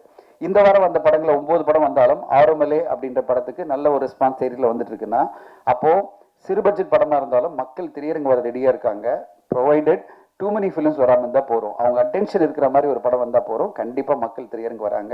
அதனால் குறைந்த படங்கள் வந்து வாரம் 4 படங்கள் இல்லை மேக்ஸிமம் போனால் ஒரு 5 படங்கள் மேலே வராமல் ஊடகங்களும் படத்தை பார்த்து மக்களும் படத்தை பார்த்து கொண்டாடணும். அப்படி ஒரு நல்ல படமாக இந்த படம் வெள்ளைக்குதிரை கண்டிப்பாக உங்களுக்கு பிடிக்கும் நான் எதிர்பார்க்குறேன். பார்த்து குகன் சாரோட உட்காந்து ஒரு 4 படம் வர வாரத்தில் வாங்க, அட்லீஸ்ட் உங்கள் படத்தையும் மக்கள் கவனிப்பாங்க. அது எப்படி நடக்கும் தெரியாது, ஏன்னா நம்மளுக்கு கண்ட்ரோல் இல்லை அது. ஆனால் அப்படி வந்ததுன்னா கண்டிப்பாக நல்லாயிருக்கும். அண்ட் இந்த நேரத்தில் இந்த மாதிரி விழாக்கெல்லாம் வந்து இவ்வளோ பெரிய ஜாம்பவான்களாக வந்திருக்காங்கன்னா அதுக்கு ஒரே காரணம் ஓரி தான். ஓரி எந்த அளவு ஃபாலோ பண்ணுவார், எந்த அளவு அன்பை காட்டுவாருன்னா அது எல்லாருமே எங்கே எந்த வேலை இருந்தாலும் அதை விட்டுட்டு வரணும். ஏன்னா ஓரியினுடைய அன்பு அந்த மாதிரி, அந்த அளவு அன்பா பண்பா அந்த ஒரு ரெஸ்பெக்டோட நீங்கள் வந்தே ஆனான்றது வந்து நம்மளை வந்து கம்பல்சரி பண்ணி வர வச்சிருவாரு. அப்படிப்பட்ட ஒரு நல்ல மனிதர். அவருக்காக தான் எல்லோருமே இங்கே வந்திருக்கோம். அந்த நல்ல மனிதருக்கு இந்த படம் ஒரு மாபெரும் வெற்றி படமாக அமைஞ்சு, அவர் செலவு பண்ணி அவருடைய சொந்த காசில் இவ்வளோ கஷ்டப்பட்டு நடித்து இந்த படத்துக்காக ஒரு மிகப்பெரிய உழைப்பு கொடுத்துருக்காரு. நடிகராக மிகப்பெரிய உழைப்பு கொடுத்துருக்காரு. டைரக்டர் என்னென்ன கேட்டார் அதெல்லாம் பண்ணியிருக்காரு. அவருடைய அந்த முயற்சிக்கு இந்த படம் பெரிய வெற்றி அடையணும். அந்த நேரத்தில் ஒன்றே ஒன்று தான், அந்த இதெல்லாம் சுண்ட காட்சியெல்லாம் காமிச்சிங்களே, அதெல்லாம் எப்படி காய்ச்சினீங்க, அதை வந்து கொஞ்சம் இங்கே டிஸ்ட்ரிபியூட் பண்ணிங்கன்னா எல்லாருக்கும். அந்த படத்தில் ஒரு ஒரு ஒரு சீன் காமிச்சிருப்பாங்கல்ல, அது என்னமோ என்னது ரசம், அதை அப்படியே டிஸ்ட்ரிபியூட் பண்ணியிருந்தீங்கன்னா நாங்களும் ஏதோ குடிச்சிட்டு. அங்கே இருக்கா? இல்லை அது பார்க்கும்போதே அப்படியே ஏதோ டேஸ்ட்டாக இருக்கும் போல இருக்கு அப்படின்னு நினைக்கிறேன். ஸோ அதையும் நீங்கள் இந்த டைமில் சார் நான் அந்த படத்தில் காமிச்ச அந்த ரசத்தை பண்ணியிருக்கோம், இங்கே சாப்பிடுங்க சொல்லியிருந்தா நாங்களும் சாப்பிட்ருப்போம். பட் ரொம்ப அற்புதமான காட்சிகள் அந்த மாதிரி இருக்குது. உயிரோட்டமான காட்சிகள், அற்புதமான ஒரு உழைப்பு எல்லாம் சேர்ந்து தான் வெள்ளை குதிரை படம் வருது. இந்த படம் வெற்றி அடையணும்னு வாழ்த்துறேன். நன்றி, வணக்கம். அனைவருக்கும் வணக்கம். வரும்போதே ஒரு சந்தோஷமான விஷயம், இசை வீட்டில் வரோமா இல்லை கல்யாண வீட்டுக்கு வரோமான்னு ஒரு சின்ன டவுட் வந்துருச்சு. இங்கே வாசலில் பன்னீர் செம்பு, பழம், பூ, விபூதி, சந்தனம், குங்குமம், நெத்தியில் 3 இருக்குது எங்கள் நெத்தியில். இப்போ அதே தான் ஒரு கல்யாண வீட்டுக்கு வருவேன். அங்கே வந்து வரவேற்பில் யாருன்னா புருஷரோட மனைவி, 2 பெண் குழந்தைங்க, ஒரு ஆண் குழந்தை. ஒரு குடும்ப நிகழ்ச்சி முறையாக வரவேற்கிறது, கலாச்சாரத்தோடு வரவேற்கிறது. அதுக்கப்புறம் நிறைய இசையிலிட்ட வர்றோம், அது இசையிலிட்டு வருவோம் பரபரப்பாக போய்கிட்டு இருக்கோம். ரொம்ப நாளைக்கு அப்புறம் ஒரு இசையிலிட்டோவில் முறையாக குத்துவிளை ஏற்றி, ஏன்னா அப்படி சொன்னாங்க புருஷரை பற்றி எல்லாமே கரெக்டாக பண்ணுவார்னு. அதுக்கு நீங்கள் ஷூட்டிங்லேயோ எதுவுமே சொல்ல வேணாம், வீட்டையே சொல்ல வேணாம், இந்த நிகழ்ச்சியை புருஷர் இப்படி கரெக்டாக இருக்கார், முறையாக இருக்கார் அப்படிங்கிறதுக்கு ஒரு உதாரணம். நன்றி சார். ஆமாம், ஹரிஷ் சார் வந்து ஹரிஷ் ஸ்டோரி கூத்துப்பட்டறை. ஆமாம், அப்புறம் நான் தான் அறிமுகப்படுத்தினேன் திருத்தணி படத்தில், நான் தான் நடிக்க வச்சேன் முதல்ல. ஆமாம், நான் ஆர்டிஸ்ட் அசம் பண்ணும்போதெல்லாம் கூத்துப்பட்டறைன்னா கொஞ்சம் அதை கொஞ்சம் கவனம் செலுத்துவேன். அப்படித்தான் நம்ம விதார்த்தம் வந்து ஃபஸ்ட்டு ஒரு மெயின் வில்லன் அறிமுகப்படுத்தினது திருவண்ணாமலை படத்தில். அப்புறம் அது மூலியமாக அவங்களாம் எனக்கு நண்பர் ஆனாங்க. அதுக்கப்புறம் தான் ஒரு ஹீரோ ஆனார். ஏன்னா இப்போ கூத்துப்பட்டவங்களும் எனக்கு கொஞ்சம் பாசம் இருக்கும். ஆனால் அன்றைக்கி நான் இப்போ வியப்பாக தான் பார்க்குறேன். அன்றைக்கி நடிக்க வந்தார், இன்றைக்கி அவரே ப்ரொடியூசர், அவரே கதாநாயகன் போது அப்போ நீங்கள் கரெக்டாக வளர்றீங்க, கரெக்டாக வளர்த்துருக்கீங்க. வாழ்த்துக்கள் சார். அப்புறம் இந்த படத்துக்கு வாழ்த்தி சென்ற பாக்கிர சாருக்கு ரொம்ப நன்றி. சின்ன கொண்டூர் படத்தில் ஒரு டைலாக் வரும் விஜயகாந்தை பற்றி. இவர் இடுப்பில் துண்டை கட்டினார்னா கோயிலுக்கு போகிறான்னு அர்த்தம், துண்டை முடித்து தோளில் போட்டார்னா பஞ்சாயத்து பண்ண போகிறான்னு அர்த்தம். இங்கே இன்னைக்கு சினிமாவில் சின்ன கவுண்டர் யாருன்னா செல்லுமணி சார் தான். அவர் இங்கே துண்டை மடித்து தோளில் போட்டால் தான் பஞ்சாயத்துக்கு போகிறான்னு அர்த்தம். இவர் வீட்டுக்கு கிளம்புனாலே பஞ்சாயத்துக்கு போகிறான்னு அர்த்தம். அவ்வளோ பஞ்சாயத்து. கிளம்பும்போதே நான் போயிருக்கேன்,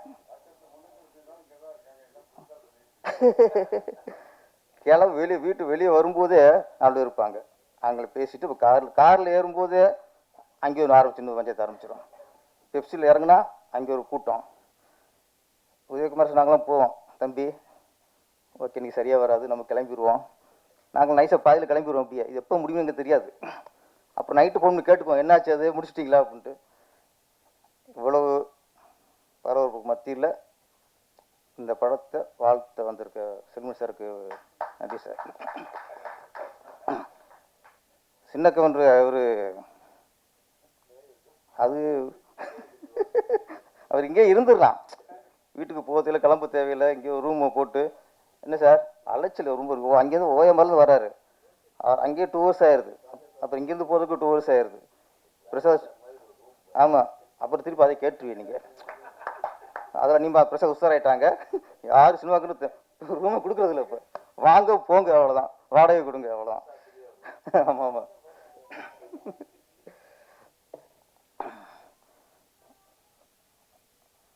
ஹாரிஸ் அவரே கதாநாயகன், அவரே ப்ரொடியூசர். இந்த கதைக்கு சில ப்ரொடியூசர் அவங்களும் நடிப்பாங்க, ஆனால் ஆசைக்கு நடிச்ச மாதிரி தெரியும். இது அப்படி இல்லை, இந்த கதைக்கு கரெக்டாக ஆப்டாக இருக்காரு. இயக்குனர் சரண்ராஜ், செந்தில்குமார், கரெக்டாக சொல்லிட்டேன்னா நம்ம இடையில பாலாலாம் போட்டு குழப்பிட்டாங்க. சிறந்த இயக்குனர், சிறந்த இயக்குனர்னு நீ படம் ரிலீஸ் ஆகி பார்த்து தான் சொல்லணும்ல. ஏற்கனவே நிறைய அவார்டு வாங்கியிருக்கு, நிறைய அவார்டுகள் வாங்கியிருக்கு. திருப்பி ரிலீஸ்க்கு அப்புறம் உங்களுக்கு அவார்டு கிடைக்கும் சார். இன்னொன்று, அவர் இருந்த இடம், அவரோட குருநாதர். எனக்கெல்லாம் குருநாதன் தான் யாரும் சொல்லவே மாட்டேங்கிறாங்க. இங்கே வேலை வாதங்கிறாங்க, இங்கே ஃபேக்ட்ரி வேலை வாத மாதிரி.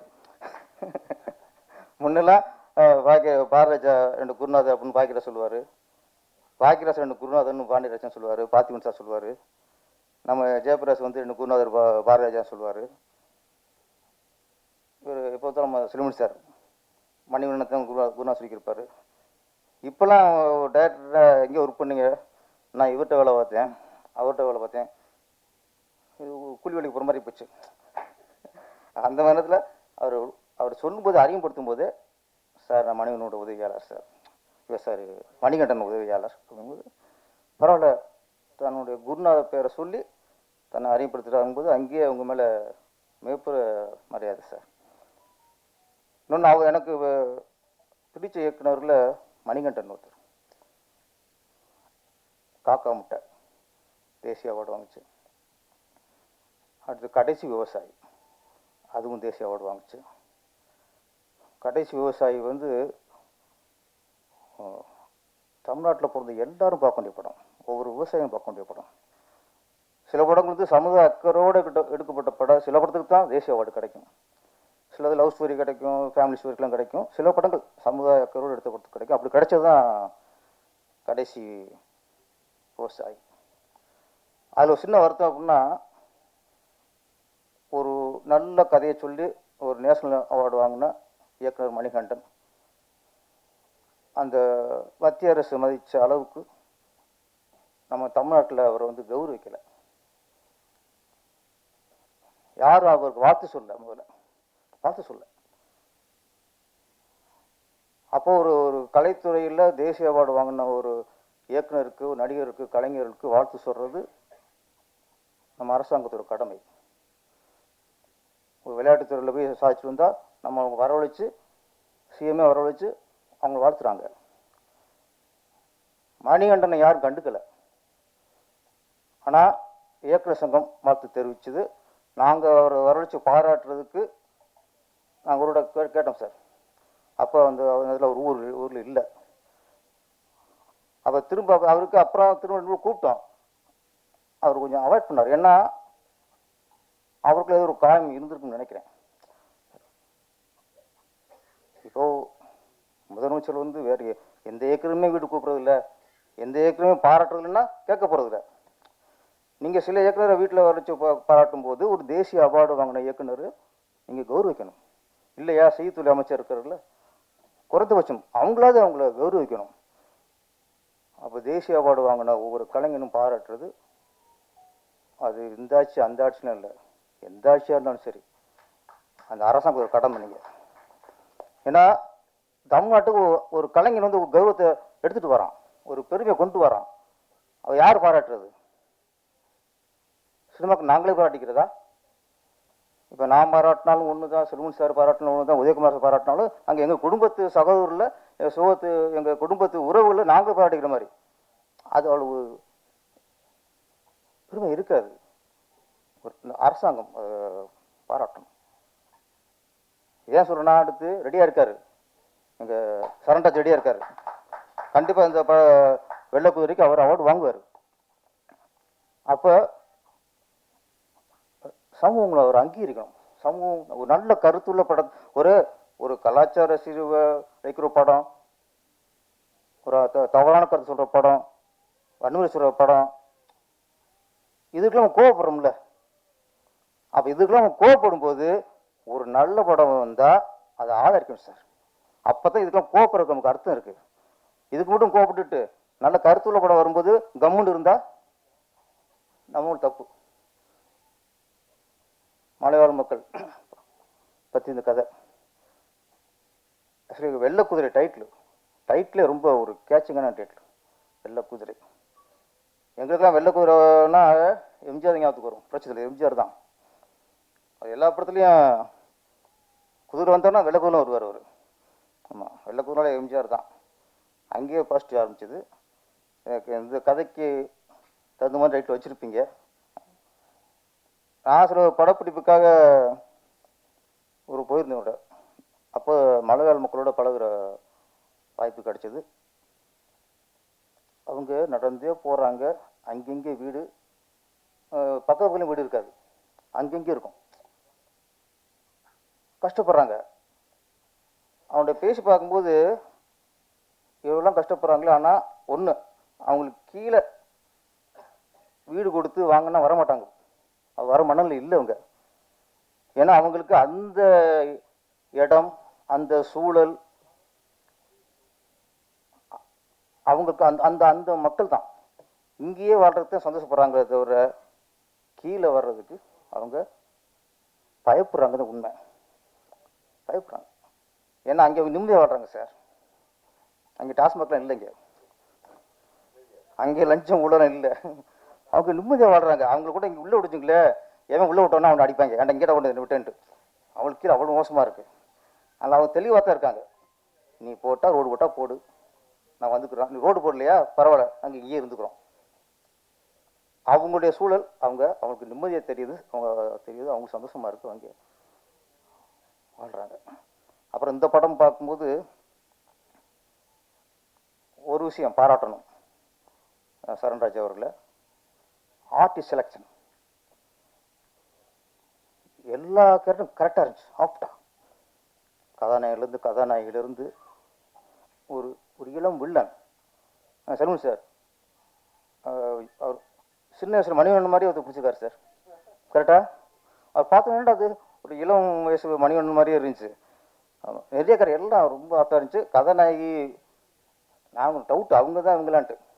ஆமாம், அபிராமி அந்த அளவுக்கு கரெக்டாக அந்த மலையாள மக்கள் மாதிரியே கொண்டு வந்திருந்தாங்க.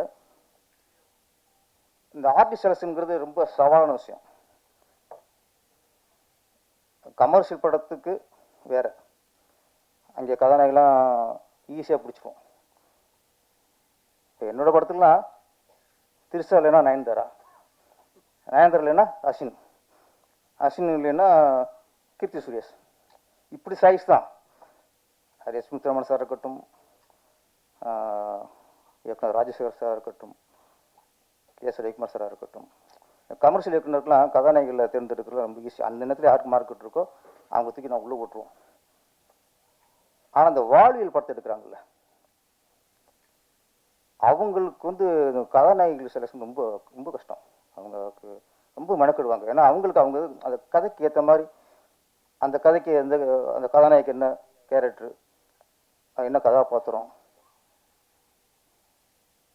அதுக்கு தேடுவாங்க.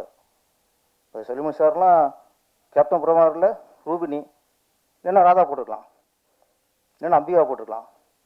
ஆனால் செம்பருத்திக்கு அப்படி முடியாது. செம்பருத்திக்கு தேடிப்பார், நிறைய அடிச்சு பார்த்துருப்பார். அப்போ செம்பருத்தியில் அந்த கதாநாயகிக்கு அவருடைய கதாபாத்திரத்துக்கு அவங்க மனசு நினச்சிப்பார்ல, அதுக்கு தகுந்த மாதிரி ஒரு உருவம் வேணும். அப்படி தேடும்போது அவங்க ரோஜாங்கிற ஒரு கதாநாயகியை பிடிக்கிறார். கரெக்டா சார்? ஆமாம், தப்பா சொல்லக்கூடாது. ஏற்கனவே தெரிஞ்சு பிடிச்சிருந்தாருன்னா என்ன நான் முட்டாளாயிருவேன்.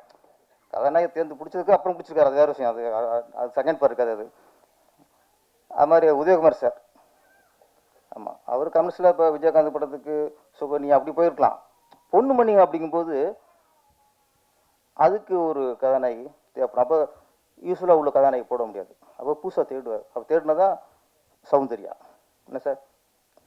நான் சபையில் கேட்டுக்கணும். அப்புறம் பேரஸ் பொய் சொல்கிறான்னு சொல்லக்கூடாது.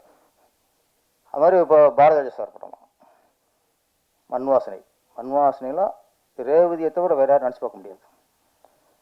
கருத்தம்மா, கருத்தம்மாவில் வந்து யூஸில் உள்ள கதாநாயகெல்லாம் போட்டுக்க முடியாது. அப்போ அந்த கருத்தம்மா அந்த கதைக்கு ஏற்ற ஒரு கதாநாயகி. பாக்கியராஜ் படமாக இருக்கட்டும். மௌன கீதங்களில் சரிதா தவிர வேறு யாரும் நினச்சி பார்க்க முடியாது இந்த கேரக்டருக்கு. தூள் நிகழ்ச்சி, தூள் நிகழ்ச்சியில் ஃபஸ்ட் நைட்னாலே எனக்கு தெரியாத ஒரு கதாநாயகி. ஃபஸ்ட்டு திரைவிலே பார்த்த ஒரே கதாநாயகி. ஃபஸ்ட் நைட்ல எனக்கு தெரியாமல் ஒரு கதாநாயகினா தூள் நிகழ்ச்சி காட்டிப்பார். அப்போ அதுக்கான ஃபேஸ், அப்பாவி மோகம், அது க்ளோஸ் பற்றில இன்னசென்ட்டாக தெரியணும். அப்போ அப்படி பிடிக்கும்போது தான் செலக்ஷன் பிடிக்கிறாங்க. சின்ன வீடு, குண்டா இருக்கணும் கதாபாத்திரம், அப்போ கல்பனா. அப்படிங்கும்போது இந்த மாதிரி வாழ்வியல் பண்ணுறவங்களுக்கு அந்த கதைக்கு தேவைப்படுற மாதிரி கதாநாயகி பிடிக்க ஒரு சவாலாக இருக்கும். இப்போ இன்றைக்கி வந்து வெற்றிமாறன் சார்,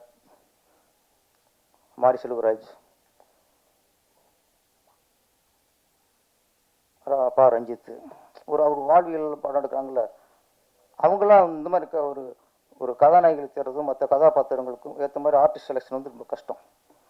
நம்ம கமர்ஷியல் படங்களுக்கு நாங்கள் அப்பா கேட்டுக்கு ஈஷாவை பிடிச்சிருவோம், அம்மா கேட்டுக்கு ஈஷாவை பிடிச்சிருவோம், வில்லனுக்கு ஏற்கனவே கொடி கட்டி பிறந்த வில்லனை பிடிச்சிருவோம், நாட்டில் உள்ள கதாநாயகி பிடிச்சிருவோம்.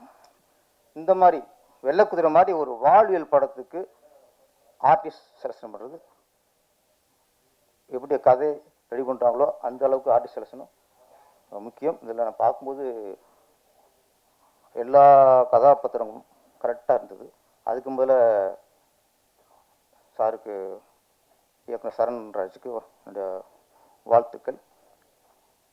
அப்புறம் நாளைக்கு அப்புறம் இசையிலுக்கு கதாநாயகி வந்திருக்காங்க அபிராமி. அவங்க தமிழச்சி, யாரும் குழம்பிக்க வேணாம். அப்பா வந்து மலையாளி, அம்மா மராட்டி, இவங்க தமிழச்சி.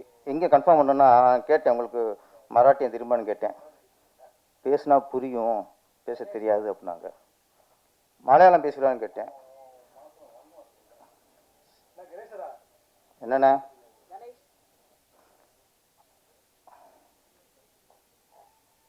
கட்டாயிடுச்சு போ.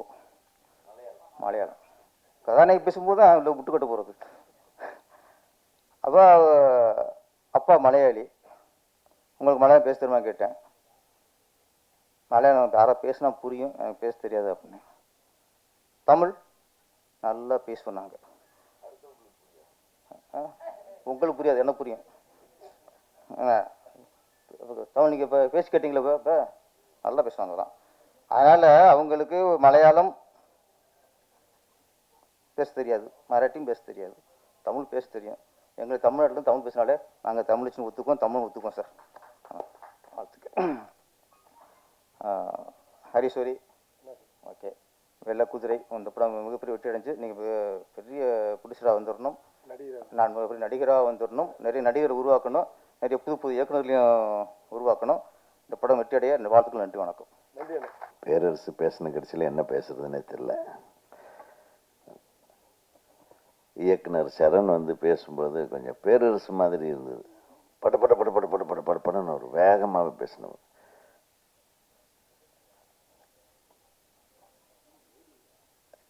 ஒரு மிக சிறப்பான படம் இந்த வெள்ளைக்குதிரை.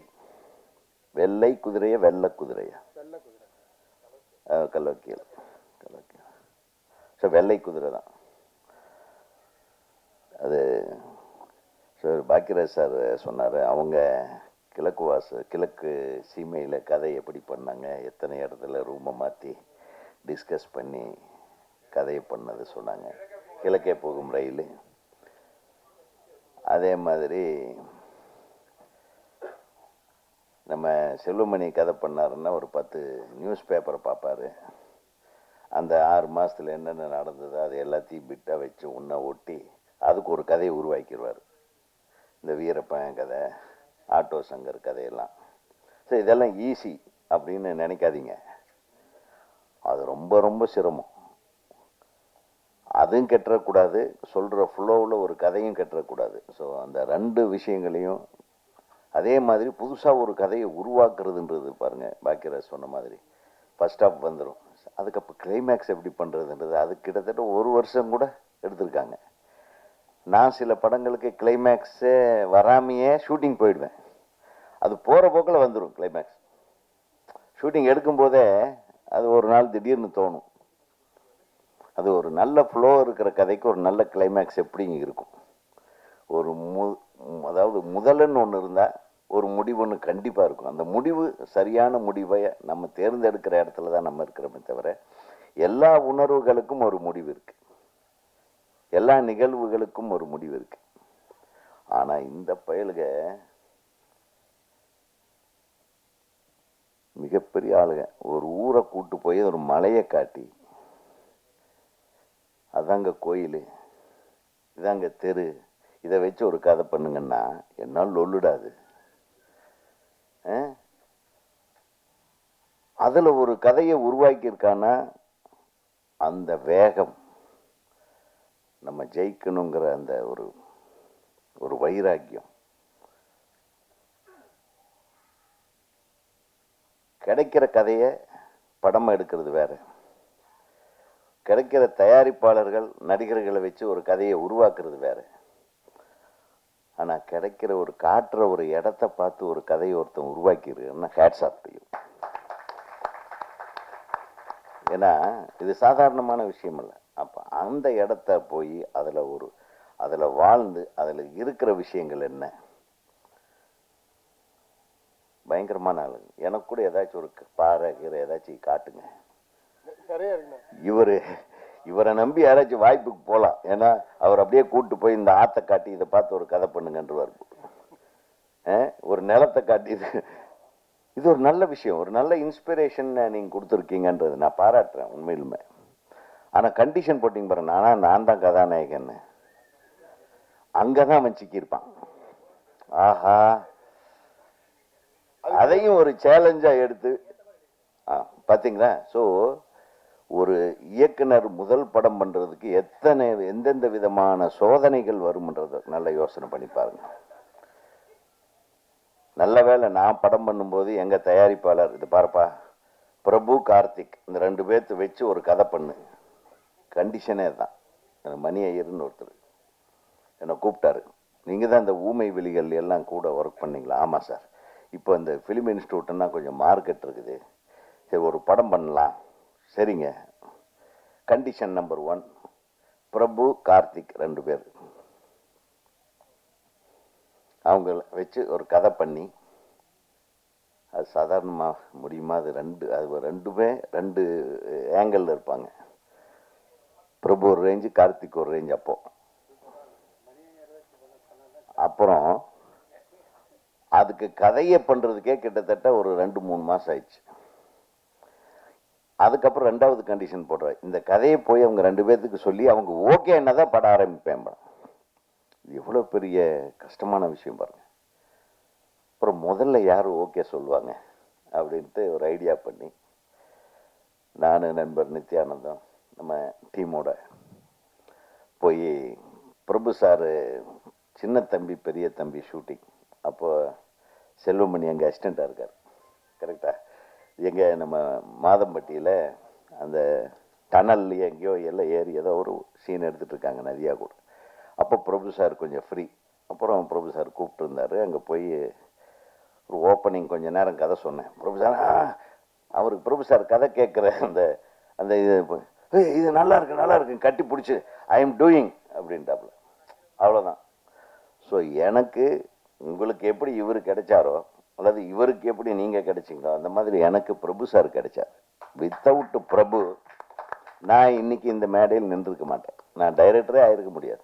நான் அவர் ஓகே சொல்லிட்டாரு. அவர் ஓகே சொல்லிட்டாருன்னு மணி ஐயர்கிட்ட சொன்னோடனே, அப்போ வாங்க வாங்க அடுத்தது கார்த்திக் போய் சொல்லுங்கண்ணே. நான் கார்த்திக் அப்போ பிடிக்கிறதே ரொம்ப நாள் கஷ்டப்படுறேன். ஏன்னா கார்த்திக் 2வது படம் இளஞ்சோடிகள், ராமநாராயண் சார் படம் அதானே அது நம்ம அந்த படம் ஷூட்டிங்கில் நம்ம போய் பார்க்குறேன். அதுக்கப்புறம் அதுக்கு முன்னாடியே, நான் டைரக்டர் ஆகிறதுக்கு முன்னாடியே நேரம் வந்தாச்சுன்னு ஒரு படம் அவர் கூட அந்த படத்தில் அவர் நடித்தார். 2வது படம், அதுவும் 2வது படம் 3வது படம். அந்த டைரக்டர்கிட்ட நான் அசிஸ்டண்ட்டாக ஒர்க் பண்ணேன்.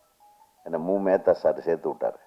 அப்போ இருந்து எனக்கு முரளின்னு தான் அவர் தெரியும். முரளின்னு ரொம்ப ரொம்ப க்ளோஸ் ஃப்ரெண்ட் ஆகிட்டோம். ஆனால் ஃப்ரெண்ட்ஷிப்புகளுக்கு தான் அவர் மரியாதையே கொடுக்க மாட்டார். தேடி போனாலும் கண்டுபிடிக்க முடியாது. அப்போவே அப்படி தான் கார்த்தி.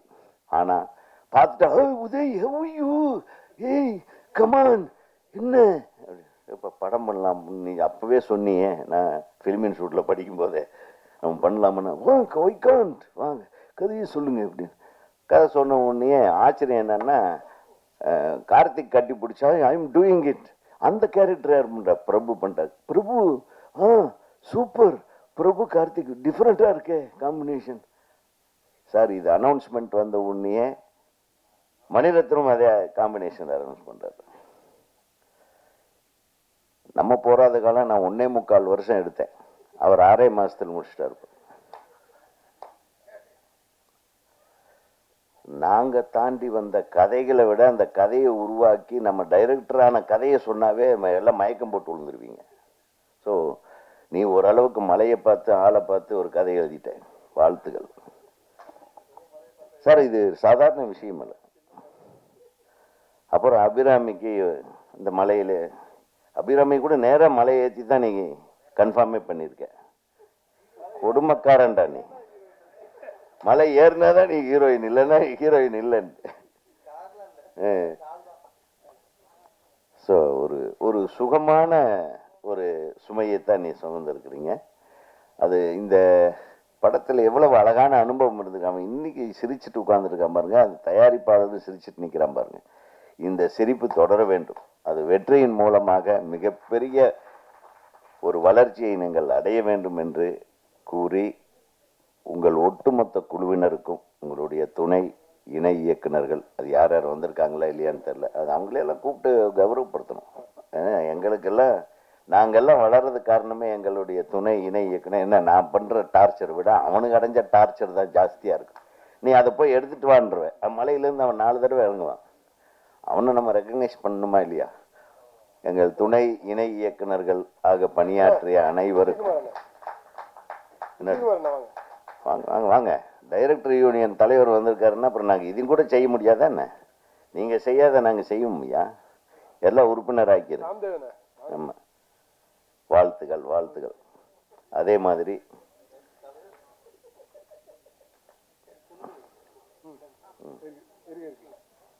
பாருங்க, செல்மணி சார் போட சொல்லுங்க. அவங்களுக்கு இன்னும் யாரு நண்பர்களே வாங்க. ரெஜின் வாங்க. ரெஜின் இந்த மாதிரி ஒரு திரைப்படத்திற்கு இசை அமைப்பது என்பது ஒரு ரொம்ப மிக பிடித்தமான ஒரு வேலையா இருக்கும். பேர் என்ன சொல்லுங்க? ஏய் சொல்லுப்பா, நீ சொல்லுப்பா. டைரக்டரை வா, நீங்க ஒவ்வொருத்தர் பேரை சொல்லு. நீ தான் பண்ணிருக்க. நீ சொல்லு ஒவ்வொருத்தரும், நாங்க மரியாதை. அழகு செல்வன். அடுத்து வாசு வந்துடுறே. வாசு வந்து வாங்கிக்கலாம்.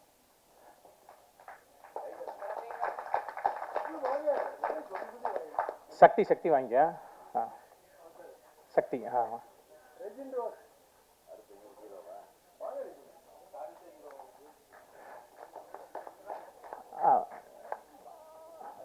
டைரக்ஷன் டிபார்ட்மெண்ட் முடிஞ்சு சார். மற்ற எல்லாருக்கும் போட்டலாமா சார்? டைரக்ஷன் டிபார்ட்மெண்ட் அவ்வளோதான் சார். சும்மா டெக்னீஷியன் சரியா இருக்கா? கேமராக்கு வந்துரு. வாங்க ராம்தேவ் வந்துருங்க. பிரகாஷ் வந்துடுறா. பிரகாஷ் வா. கார்த்தி வந்துரு. அடுத்து கார்த்தி வந்துரு. பாலாஜி வந்துரு. வந்து வாங்கிக்கோ.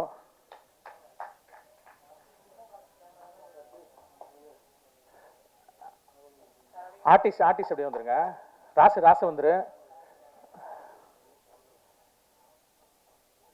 கூட போட்டோ எடுக்கிற மாதிரி நான் தலைமை ஆசிரியரன், செல்வமணி பிடி மாஸ்டரன், அபிராமி தமிழ் டீச்சரன், தமிழ் ஆசிரியன். இந்த மாதிரி எல்லாம் ஒரு கதை உள்ள போயிட்டு இருந்தது. அதுக்குள்ள ஒரு கதையை பண்ணிட்டாங்க. ஆக உன்னுடைய ஓரி அவர்களுடைய இந்த திரைப்பட இசை வெளியீட்டு விழா வந்து ஒரு நல்ல ஒரு குடும்ப விழாவாக முழு மனசோட எல்லோரும் சந்தோஷமாக இருந்து நம்ம வாழ்த்துற ஒரு விழாவாக நடந்திருக்கிறது. அப்புறம் தம்பி சொன்னார், நீங்கள் தான் இதை கொண்டு போய் சேர்க்கணும். திருப்பி திருப்பி சொல்கிறேன், நல்ல படங்களை கொண்டு போய் சேர்ப்பதில் முதலிடம் பெற்றவர்கள் நமது ஊடக நண்பர்களும் சரி, பத்திரிகை நண்பர்கள். எப்பவுமே நல்லா இருக்குன்னு தான் எழுதுவாங்க, அதிலெல்லாம் சந்தேகம் இல்லை. நானும் நம்மளாம் இங்கே பேச வர்றதையே அவங்க வந்து ஒரு ப்ளஸ் பாயிண்ட்டாக எடுத்துக்கிட்டு நம்ம பேசுகிறதையெல்லாம் தெளிவாக கொண்டு போய் சேர்க்குறாங்க. நிச்சயமாக இந்த திரைப்படம் மிகப்பெரிய வெற்றி படமாக மாறும் என்பதில் சந்தேகமில்லை. அனைவருக்கும் எனது நல்வாழ்த்துக்கள். வெள்ளை குதிரை திரைப்பட இசை வெளியீட்டு விழாவுக்கு வருகை தந்துள்ள ஊடகவியலாளர்கள், பத்திரிகையாளர்கள் மற்றும் அனைத்து நண்பர்களுக்கும், மேடையில் உள்ள நண்பர்களுக்கும் என்னுடைய முதல் வணக்கத்தை தெரிவித்துக் கொள்கின்றேன். இந்த வெள்ளை குதிரை திரைப்பட இசை வெளியீட்டுக்கு வந்து ஹர்ஷா எனக்கு கூப்பிடும்போது, ஹரீஷ் கூப்பிடும்போது நான் முதல்ல ஒரு கண்டிஷன் சொன்னேன், வந்து சார் வந்து டைரக்டர் மெம்பராக இருந்தால் தான் நான் வர முடியும். அது சாரி அது ஹர்ஷா, இங்கே வந்த பிறகு வந்து தெரியுது வந்து நீங்கள் ரொம்ப சிரமமான எடுத்தது இந்த படத்தை பண்ணியிருப்பீங்கன்னு. இருந்தாலும் வந்து இப்போது தனஞ்சயன் சொல்லும்போது சொன்னார் பார்த்தீங்களா, அதாவது வந்து இன்றைக்கி வந்து டிஜிட்டல் சினிமா வந்த பிறகு திரைப்படம் எது, அதுபோல் திரைப்படம் மாதிரி தெரிகிற திரைப்படங்கள் எதுங்கிற ஒரு அதில் வித்தியாசம் இல்லாமல் போயிட்டதால் மொத்த திரைப்படத்துக்கு உண்டான மரியாதை போயிட்டுதுங்கிறதால அது வந்து ஒரு, அதாவது திரைப்படம் வெற்றி படம் தோல்வி படம் என்பது வேற. ஆனால் திரைப்படமாகவே இல்லாமல் பல படங்கள் வர்றதால வந்து எங்களுக்கு அது ஒரு அவமானமாக இருக்குது. அப்போ அது குறைஞ்சபட்சம் அதில் உறுப்பினர்கள் இருந்தால் அந்த திரைப்படம் ஒரு நல்ல படமாக வரும். அது வெற்றியாகுது தோல்வியாகுது அது வேற விஷயம். ஆனால் திரைப்படமாக இருக்கும் அப்படிங்கிற ஒரு அடிப்படையில் தான் உறுப்பினர்கள் இருந்தால் தான் நாங்கள் அந்த நிகழ்ச்சியில் கலந்துக்கிறதுங்க வந்து நாங்கள் ஒரு இயக்குனர் சங்கத்தில் ஒரு தீர்மானமாக எடுத்திருக்கோம். அது அந்த அடிப்படையில் தான் உங்களுக்கு வந்து அது ஒரு கம்பல்ஷன் கொடுத்தோம். அதனால் அது தப்பாக எடுத்துக்காதீங்க.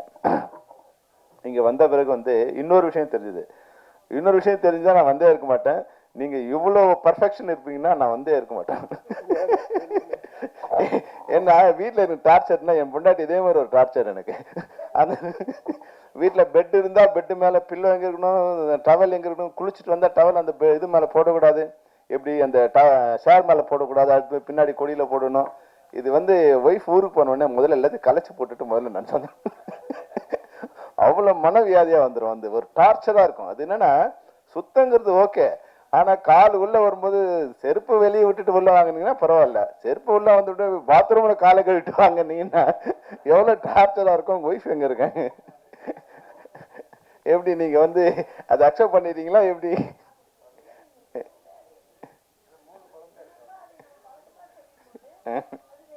ரெகுலர் ஆயிடு இல்லை விரும்பி பண்ணீங்களா வலிஞ்சு பண்ணீங்களான்னு தான் கேட்குறாங்க. Very good.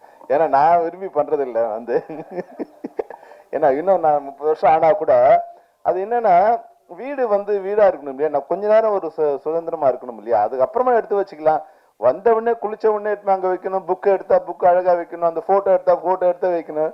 எங்க நண்பர்லாம் வருவாங்க, நீங்க எங்க ஒய்ஃப் வரும்போது என் வீடு எப்படி இருக்கும், எங்க ஒய்ஃப் இல்லைன்னா வீடு எப்படி இருக்கும்னா, வீடு எங்கள் ஒய்ஃப் இல்லைன்னா ஜூ மாதிரி இருக்கும், அப்படியே வந்து கலைஞ்சி கிடக்கும். என் ஒய்ஃப் வந்தாங்கன்னா வந்து ஒரு லைப்ரரி மாதிரி இருக்கும், எல்லாம் அடுக்குன இடத்துல அப்படி நீட்டாக இருக்கும், செப்பல் இருக்க வேண்டிய இடத்துல இருக்கும். அது வந்து எனக்கு கொஞ்சம் கஷ்டம் அது. அதனால் நீங்கள் பரவாயில்ல, உங்கள் ஒய்ஃபும் நீங்கள் அதை செட் பண்ணிட்டீங்க, அதனால் உங்களுக்கு வாழ்த்துக்கள். மற்றபடி இந்த வெள்ளை குதிரை வந்து நிச்சயமாக அதை பார்க்கும்போதே வந்து அந்த இவ்வளோ ஆரம் இருக்குது உங்களோட மகுடத்தில் இத்தனை வைரங்கள் இருக்கு. 1 2 3 4 5 6 7 8 9 54 இது இருக்கு உங்க வைரங்கள் உங்க மகுடத்தில் இருக்கு. நிச்சயமா தமிழ் ரசிகர்களும் வந்து அதுக்கான மகுடத்துக்கு உங்க மகுடத்தில் ஒரு வைரக்கல் வைப்பாங்கிறதுல எந்த விதமான சந்தேகமும் இல்லை. ஏன்னா திரைப்படங்கள் வந்து 2 திரைப்படங்கள் இருக்கு. ஒன்று வந்து கமர்ஷியலா, இப்போ நான் அப்படிதான் படம் போடுறேன், இது மாதிரி படங்கள் நான் வந்து பார்த்ததோடு சரி. ஏன்னா எங்கள் இன்ஸ்டியூட்டில் முதல்ல போகும்போது இந்த படங்கள் தான் உலக படங்கள் தான் எங்களுக்கு முதல்ல காமிப்பாங்க, இதுதான் திரைப்படங்கள் அப்படின்னு காமிப்பாங்க. அப்போ பார்த்து எனக்கு பயம் வந்துடுச்சு, இந்த படங்கள் நம்ம பார்த்ததே இல்லை இது வரைக்கும். நான் வந்து எனக்கு 22 வயசு நான் உள்ளே போகும்போது, அப்போ இந்த மாதிரி படங்கள் நான் பார்த்ததே இல்லை அப்படின்னு. ஒரு 100 படங்கள் பார்க்கும்போது முடிவு பண்ணால் வெளியே வரும்போது இது மாதிரி படங்கள் நம்ம பண்ணக்கூடாதுன்னு முடிவு பண்ணேன்.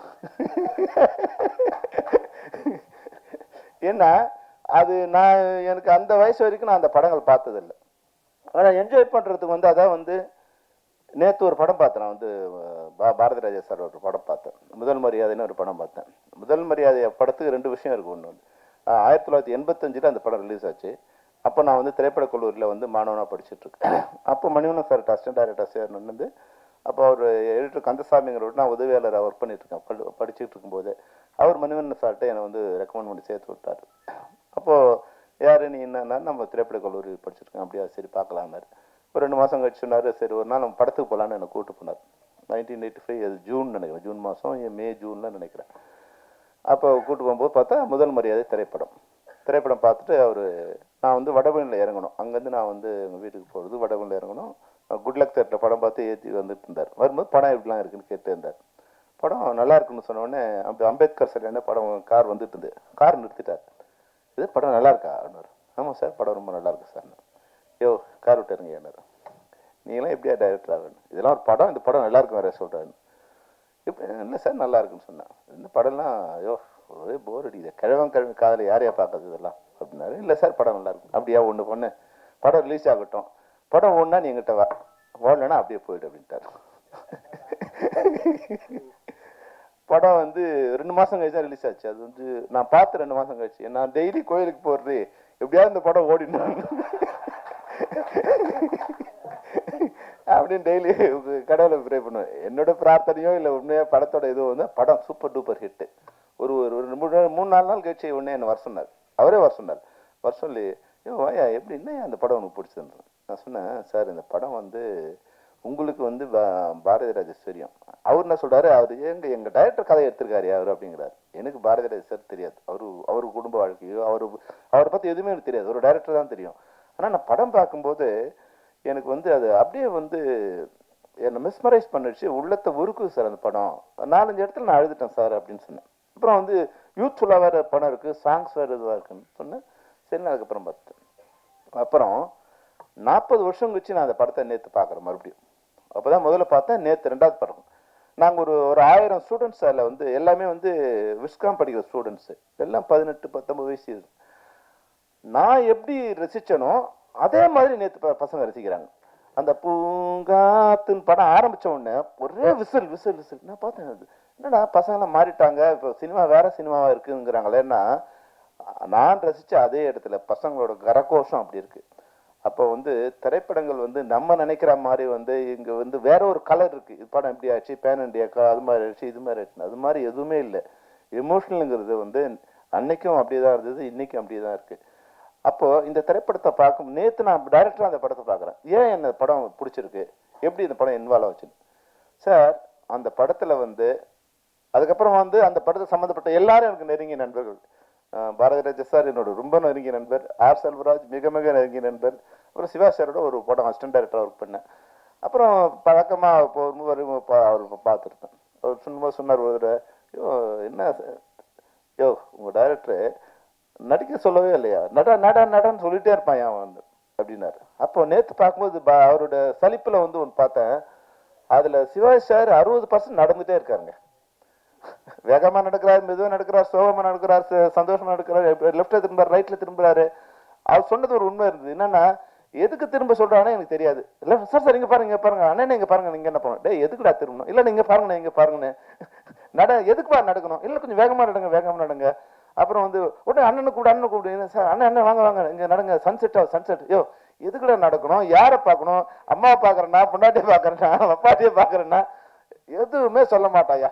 ஆனால் படத்தை பார்க்கும்போது அது நேற்று நான் வந்து ஒரு அனலிஸ்டாக ஒரு டைரக்டராக படம் பார்க்குறேன். அதில் ஒரு கதையுமே இல்லைங்க.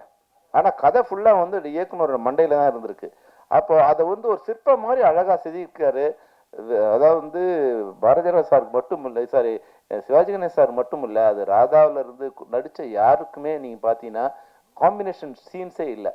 அது நான் அதுக்கப்புறம் அந்த இடத்த போய் பார்க்குறேன், அது மாதிரி ஒரு வில்லேஜே இல்லைங்க. நம்ம கற்பனையில் அவர் உருவாக்கிற ஒரு வில்லேஜே அங்கே இல்லை. ஒரு மரம் செடி 2-3 கூடுங்க, அந்த ஒரு ரோடு போயிருக்கு பாருங்க, அதுதான் அங்கே இருக்குது. அப்போ ஒரு கலைஞனுங்கிறவன் வந்து எவ்வளோ பிரம்மாண்டமான படத்தை உருவாக்கியிருக்காருன்னா 100 கோடி ரூபாய் கொடுத்தா கூட அந்த படத்தை இன்னைக்கு யாராலும் எடுக்க முடியாது. அவ்வளோ பிரம்மாண்டமான படத்தை அவர் உருவாக்கி. அப்போ ஒரு கலைஞன் தான் இங்கே வந்து மிகப்பெரியது. அந்த தன்மை வந்து இன்னைக்கு நான் சன்ராஜ் உங்ககிட்ட பார்க்கும்போது இருந்தது. நிச்சயமா அந்த தைரியம், என் படம் நல்லா இருந்தால் எழுதுங்க, யார்கிட்டையும் அவர் கெஞ்சலை, என் படம் நல்லா இருந்தால் நல்லா இருக்கும் எழுதுங்க, நல்லா இல்லை நல்லா இல்லை எழுதுங்க. அப்போ அந்த கான்ஃபிடென்ஸ் வந்து நிச்சயமாக இயக்குனருக்கு உண்டான ஒரு கான்ஃபிடென்ஸ் உங்களுக்கு இருக்குது. அது நீங்கள் எங்கேருந்து வந்தீங்களோ அதுலேருந்து கொடுத்து நிற்கலாம். ஆனாலும் அந்த தைரியத்தையும் அந்த உண்மையும் உங்கள்கிட்ட பாராட்டுறேன். அதுபோல் ஹர்ஷா கூட வந்து இப்போ கதை எங்கே வந்து ஒன்றாலும் எடுக்கலாம். நிச்சயமாக எனக்கு ஒரு தயாரிப்பாளர் வந்து புலன் விசாரணை படம் பண்ணும்போது எனக்கு என்ன கொடுத்த கண்டிஷன் என்னென்னா, Vijayakanth sir only night call sheet தான், அதில் வந்து 30 நாள் தான் நைட் கால் ஷீட், அதில் படம் பண்ண முடியும்னாரு. நான் சொன்னேன் 3 நாள் தான் கொடுப்பீங்கனாலும் நான் படம் பண்ணுவேன், ஏன்னா எப்படியாவது நம்ம உள்ளே வந்துடணும் இல்லையா. ஆனால் 100 நாள் ஷூட் பண்ணுங்கிறது வேற விஷயம். அப்போ உள்ளே வந்துடணும் இல்லையா. அப்போ எல்லா கண்டிஷனுக்கும் ஓகே தான். அவங்க கொடுக்குற கண்டிஷன் நம்ம வந்துட்ட பிறகு அப்புறம் நம்ம கண்டிஷனை அவனுக்கு வந்து செட் பண்ணிக்க வேண்டியது தான். அதுதான் வந்து டைரக்டரோட வெற்றி. அப்போ அதுதான் எனக்கு அது மாதிரி கண்டிஷன் கொடுத்தேன். ஆனால் உங்களுக்கு வந்து உங்கள் டைரக்டர் வந்து நீங்கள் என்ன கண்டிஷன் கொடுத்தீங்களோ அதுக்குள்ளே இருக்குது. நானும் வந்து கேப்டன் பிரபு வந்து மலைவாழ் மக்கள் பார்க்கும்போது அது வந்து வேற ஒரு உலகம். அந்த உலகத்தில் கள்ளம் கபடு சூது எதுவுமே இல்லை. எந்த கதவுக்கும் வாசல் இல்லை, வாசல் இருந்தாலும் அந்த கதவுக்கு தாழ்பால் இல்லை, பூட்டு இல்லை. அந்த அந்த மனங்களுக்கும் வந்து பூட்டு இல்லை, வாய்க்கும் பூட்டு இல்லை. அவங்க என்ன நினைக்கிறாங்களோ அதை பேசுகிறாங்க. அப்போ உண்மையாக இருக்காங்க, யாருக்கும் பயம் இல்லை, நாளைக்கு சொத்து சேர்க்கணுங்கிற அவசியம் இல்லை. அவங்களுக்கு இன்னும் காடு இருக்குது, ஏதாவது வேணும்னா போய் காட்டில் இந்த மலை தேனியோ இல்லை விலங்கோ இல்லை ஏதோ ஒன்று கொண்டு வந்து அவங்க அன்னை தேவைக்கு மட்டும்தான் அவங்க ஒரு ஒரு ஒரு அனிமல் மாதிரினா நான் தவறாக சொல்ல, பசிச்சா சாப்பிடும் அனிமல், பசிக்கலைன்னா பக்கத்தில் வந்து புலி பக்கத்தில் மான் போனால் கூட புலி திரும்பி பார்க்காது, அது மட்டும் அது வேலையை பார்த்துட்டு இருக்கும். அது மாதிரி அந்த மக்கள் எப்படி இருக்காங்கன்னா, அவங்களுக்கு பசிக்கு இன்னைக்கு பசிச்சா இன்னைக்கு தேவைக்கு மட்டும் கொண்டு வந்துருக்காங்க. அவங்க வீட்டில் வந்து குடவுன் இல்லை, அடுக்கி வைக்கிற பானை இல்லை, எதுவுமே இல்லை. அப்போ அது மாதிரி நம்ம சுத்தமான ஒரு இதுவாக இருக்காங்க. அந்த மலைவாழ் மக்களுக்கு தங்களுக்கு ரோடு வேணும், கீழே இருக்கிறவங்களோட பழக்கம் வேணும், எதுவுமே கூட அவங்களுக்கு பெருசாக தெரியல. ஆனால் இன்னைக்கு வந்து உலகம் வளர்ந்துட்ட பிறகு மருத்துவ வசதி, கல்வி வசதி இன்னும் அதே போல் இருக்கக்கூடாதுன்ற பல இடங்களில் வந்து நிச்சயமாக நான் வந்து கேப்டன் பிரபாகரனுக்காக வந்து இந்தியாவில் உள்ள குறிப்பாக தென்னிந்தியாவில் உள்ள அனைத்து மலைப்பிரதேசங்களும் நான் பயணம் பண்ணியிருக்கேன். காரில் பண்ணியிருக்கேன், ஜீப்பில் பண்ணியிருக்கேன், நடந்து பண்ணியிருக்கேன். தமிழ்நாட்டில் வந்து ஒரு 60% பகுதிகளுக்கு வந்து சாலை வசதிகள் இருந்திருக்கு, நிச்சயமாக இருக்குது. மற்றதெல்லாம் வந்து நீங்கள் ஒரு 10% 20% தான் இருக்குது. சில மாநிலத்தில் வந்து 0% தான் இருக்குது. அந்த எந்த விதமான நடந்து தான் போகிட்டு இருக்கு. குறைஞ்சபட்சம் நம்மளுக்கு வந்து 60% அப்போவே இருந்தது. இப்போ நீங்கள் உங்களுடைய 123 கிராமங்களுக்கு இன்னும் சாலை வசதி இல்லை தமிழ்நாட்டில். இல்லை ஆனால் மொத்தம் வந்து இங்கே 6000 கிராமங்கள் அது மாதிரி இருக்குது. அப்போ நீங்கள் உங்கள் பர்சன்டேஜ் பார்த்தீங்கன்னா வந்து ஒரு 2% தான் சாலை வசதி இல்லாமல் இருக்குது. ஏன்னா மொத்தமாக வந்து இது போல் இருக்கிற கிராமம்னா ஒரு 10 கிராமத்தில் ஒரு 10லேருந்து 50 வீடு தான் இருக்கும். அதிகபட்சமாக 50 வீடு இருக்கும், குறைஞ்சபட்சமாக 10 வீடு இருக்கும். அப்புறம் அங்கங்கே போகிற போக்கில் ஒரு குடிசையாக இருக்கும். இது போல் வந்து 6000 மலை கிராமங்கள் வந்து தமிழ்நாட்டில் இருக்குது. அதில் இவர் கணக்கு சரியானு எனக்கு தெரியாது. அப்போ 123 கிராமங்களுக்கு தான் இது போல் சாலை வசதி இல்லைன்னா தமிழ்நாடு குறைஞ்சபட்சம் வந்து 6000ல் வந்து 1%னா கூட வந்து 60 ஆச்சு. உங்கள் 2% தான் இது மாதிரி சாலை வசதி இல்லாமல் இருக்குது. அது வந்து மிகப்பெரிய இன்னைக்கு அது வந்து மிகப்பெரிய விஷயம். உங்கள் எண்ணம், உங்கள் வெள்ளை குதிரை வந்து ஒரு கிராமத்துக்கு சாலை வசதி போட்டு கொடுத்துருக்கு. இந்த படத்தை பார்த்து பண்ணாங்களோ இல்லை வந்து உங்களோட எண்ணம் வந்து அவங்களுக்கு போய் சேர்ந்துடுச்சோ, அந்த வகையில் வந்து உங்கள் எண்ணத்துக்கு வாழ்த்துக்கள். இந்த திரைப்படம் வந்து உண்மையில வந்து ஒரு சிறந்த திரைப்படம். ஆமாம், மக்களிடம் சிறந்த திரைப்படம் என்பதால் தான் 54 விருதுகளை வந்து 54 உலகத்தில் இருக்க அனைத்து கண்டங்களையும், அதாவது வந்து இந்திய, ஆசியா மட்டும் இல்லாமல் அமெரிக்கா, ஐரோப்பா போன்ற அனைத்து கண்டங்களையும் அனைத்து நாடுகள்லையும் வந்து உங்கள் படம் வந்து வெற்றி கொடி நாட்டிற்கு. வெள்ளை குதிரை வந்து ஒரு ட்ரீம். அது நம்ம கனவுல வந்து குதிரை வரும்போது, ஒரு வெள்ளை குதிரை வரும்போது, வெள்ளை குதிரை பின்னாடி வந்து அதுக்கு சொர்க்கலோகத்திலேருந்து திறங்கி வர மாதிரியான ஒரு ட்ரீம் தான் வெள்ளை குதிரையோட ஒரு ரெப்ரசன்டேஷன். அது தமிழ் சினிமாவிலையும் வந்து அந்த குதிரை வந்து இறங்கி இருக்கு. ஒரு சிறந்த சினிமாவை தமிழ் சினிமாவுக்கு கொடுக்க நினைக்கிற உங்கள் அனைவருக்கும் என்னுடைய வாழ்த்துக்களை தெரிவிச்சிருக்கேன். All the best Harsha, Abhirami, Charan, hero, வேற இவங்க எல்லாருக்கும். அதுபோல் இன்னொருத்தர் முக்கியம் மறந்துட்டேன். அதாவது வந்து 100 ஆண்டு பாரம்பரியம் கொண்ட இசையமைப்பாளர், அவருக்கு வந்து என்னுடைய வாழ்த்துக்கள். உங்கள் தாத்தாலேருந்து நீங்கள் இதில் இருக்கீங்கிற போது ஒரு வகையில் வந்து நீங்கள் தான் பாராட்டப்பட வேண்டிய ஒரு நீங்கள் தான் இசை நாயகனாகவும் இந்த இதில் நீங்கள் இருந்திருக்கீங்க. உங்கள் இசையை நான் கேட்க முடியாமல் போயிடுச்சு, எனக்கு கொஞ்சம் லேட் ஆகிடுச்சு.